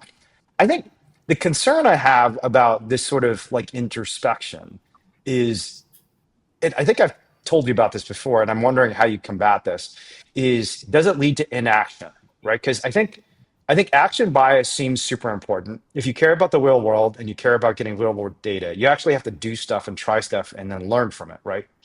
And I think my sense is, especially for people under the age of 30, there's a desire to like discuss things, debate things, and also just a fear of doing something that could be a failure that leads to kind of paralysis by analysis. So do you Yeah. agree that's a problem? And if you think it is, how do you overcome it? By creating, an action bias. So by default, people are going at least trying something, even if they're not sure it's going to work.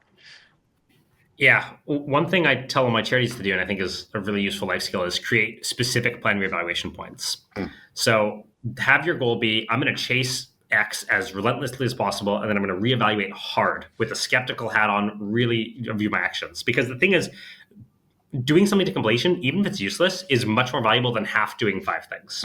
Yeah. Like there is a benefit, there is a muscle that you're building of actually doing Yep. things in the real world. So Yeah. if you want to like proxy heuristic, work really hard on something for 11 months and then spend a month analyzing if that was actually the thing to do and if that's what you should spend your next 12 months doing, that might be a decent like rule of thumb. So I think if you build in this reevaluation time, A, it's great because you don't reevaluate at like the trough of when things are going shitty, and you don't reevaluate at the peak. You kind of have picked a random time. B, it tends to be a time when like things have opened and closed, so you can set your evaluation when you're kind of looking at the full picture of a project. And C, you actually end up getting a lot of shit done. And will you realize after a reevaluation, a lot of the time that like, oh shit, I just spent a year doing something that I now think is only half as impactful? Yeah, you will. That's the painful part. But at least you've done something. At least you've built the muscle of doing something. And then at least you're not locked into that forever because you are doing this kind of like monthly reevaluation every year. So I think that's a way to do it. If you set these points, then you're kind of guaranteed to put some deliberate thought into it, but also actually accomplish things in the world, which is tough. And it's true. Most people get stuck at that spot. And I prefer someone to have accomplished anything over nothing. Even if you're thinking, okay, 10 years from now, we're going to have wildly different views. The way you get good 10 years from now is by doing stuff, relentlessly chasing stuff that maybe you think will be a waste of time in the future, but you're actually, gaining competence. You're gaining the ability to take action on a thing. Yeah. Okay. We're nearing the time that we should close, but I've at least two last questions before I just open things up for anything you think, especially animal advocates, should hear. The first is, you've described a lot of things you've learned over the last decade or two. What have you learned about learning that you think other people should try and embrace as well? Because you're obviously quite good at learning new things.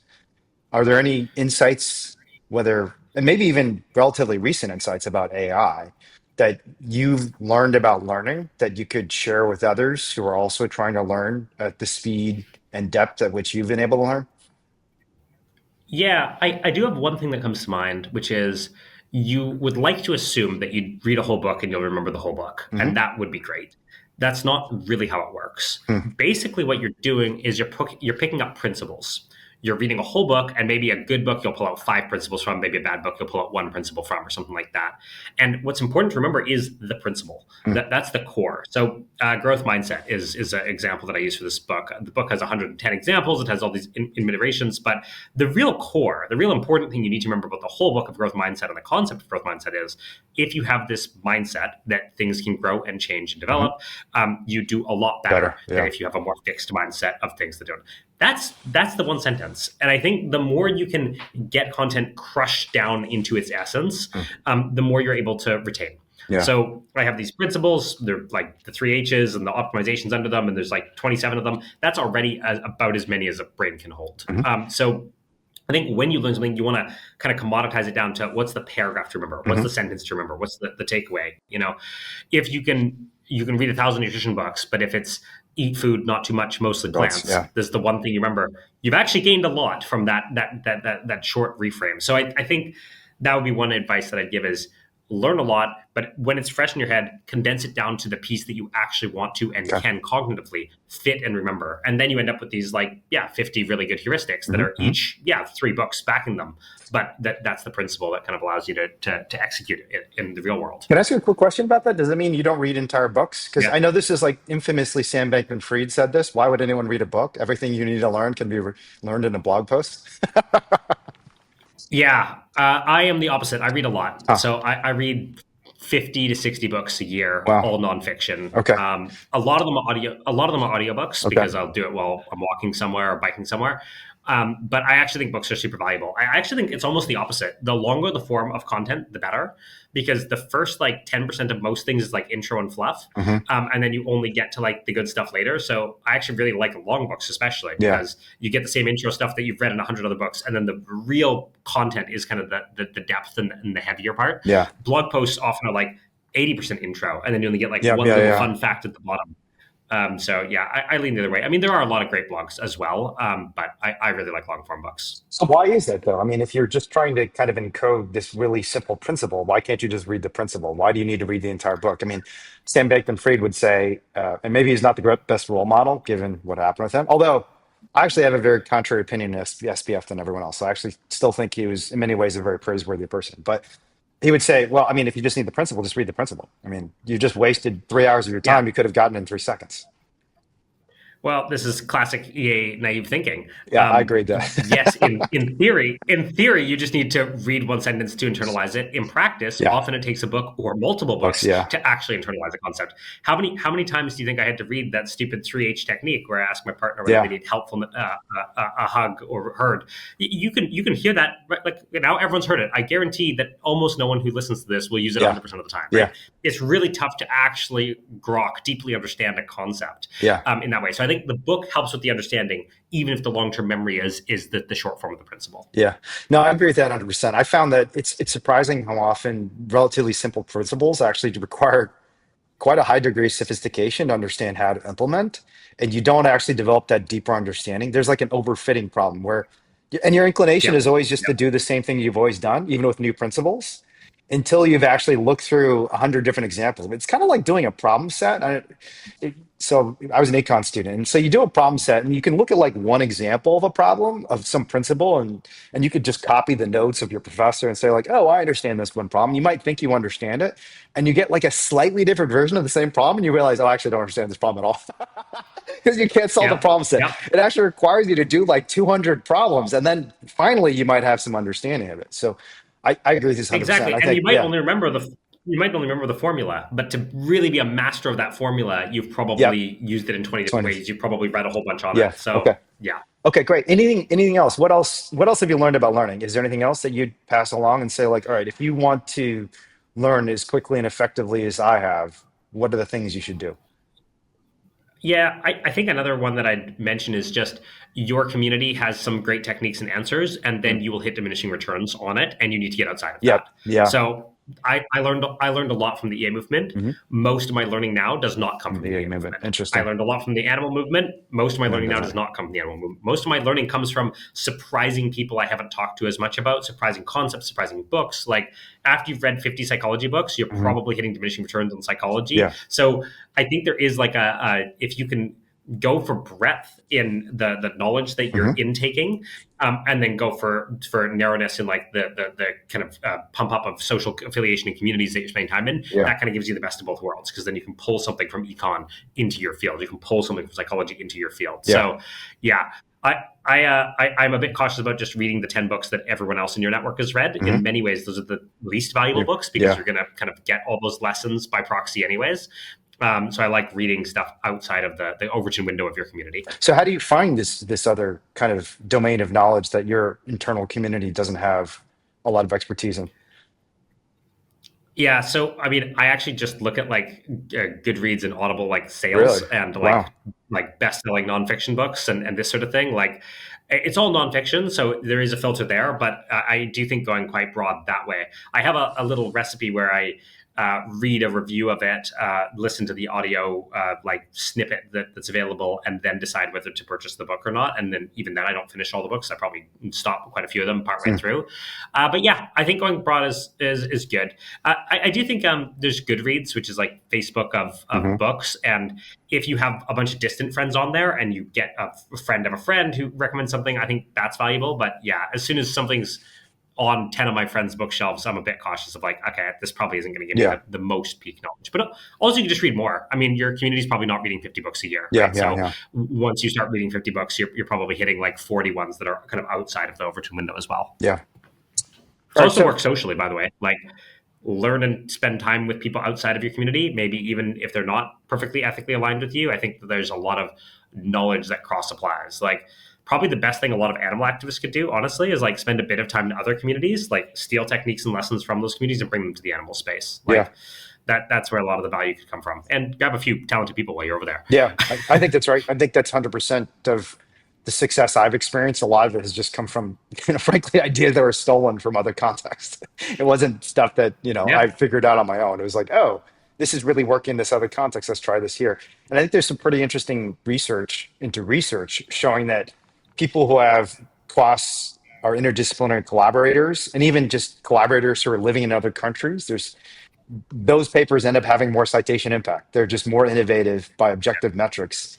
But people are much less inclined to find collaborators outside of the discipline or outside of the country, even though the evidence seems to suggest when you do that, you're actually more innovative and more creative. Okay, my last question is, with this optimizer framework that you've been using for the last 20 years, what is the most important lesson from the thinking you've done and just your experiences and review of the evidence for animal advocates? Is there one lesson you really leave people with who want to try and think about optimization in the context of animal advocacy? I think in animals, I think it's something like optimize more and optimize for the right goal. Mm, So if your goal is ultimately helping as many animals as possible, the more you can keep that in mind and the more you can track the actions you're doing directly to that goal, the better. So, something we talked about, the infighting challenge, like, mhm, does that help animals? That's a real useful question.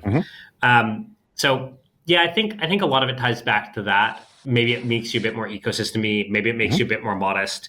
Maybe it makes you a bit more like thoughtful. Maybe I'd also put like trust yourself less in mhm. that category. So it's like keep the end line goal in mind and trust your Yeah. intuitions, perspectives, whatever, a little bit less. So that kind of, I mean, you summed it up decently. How do you keep ambition while staying modest? Mhm. Modest about method, ambitious about ends. Yeah. And I think then you end up Cool. causing a lot more good for the world. All right. Well, this is fantastic. I just want to thank you for sharing all these insights. Every conversation I have with you, I feel like I learn a dozen things, and I'm sure a lot of people who listen to this podcast feel the same way. I have to say, we didn't even talk about your next project at all, and I'm sad. And I told you this a couple of days ago when we had dinner. I'm actually sad to hear that you're leaving AIM and moving on to the next project. But it sounds like that's still in the works. So maybe in the future, when that project launches, you can come back and talk to us. But in the meantime, where can people find more about AIM, apply for the incubator, learn more about your work? Do you want to just kind of share with everyone how they can find you and your work? Yeah, if you look up charity entrepreneurship, that's probably the easiest way to find us because it still the best SEO traffic, Hmm. or ambitious impact. Either one will take you there. That will take you to our programs and all the things we do there.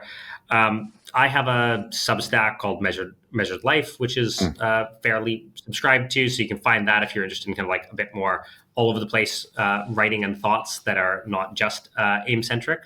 Yeah, those are probably the two best places. Well, I didn't even know you had a Substack. That's kind of embarrassing. I There also you had to go. ask you how to pronounce your name, even though I've known you for almost 15 years now. To start, I'm not doing a Well, very good job of you're still learning. learning every conversation. Yeah. All right. Thank you so much, Joey. This is fantastic. Yeah. And just thank you for the work you've done for so many years. I think you've brought not just so much direct impact, but so much meta level stuff that I think has improved the movement. And I really hope people take to heart some of the lessons you've learned, so they can expand their Yeah. impact and the impact they can Avoid take some of there. the dumb mistakes I made. Yeah, for sure. All right. Until next time. Okay. We don't have to hurt animals. You can protect them. We don't have to kill them. We can care for them. And that's who we're meant to be, right? That's who we are when we're at our best. We're caring for each other and for the other living beings of this earth and not hurting them.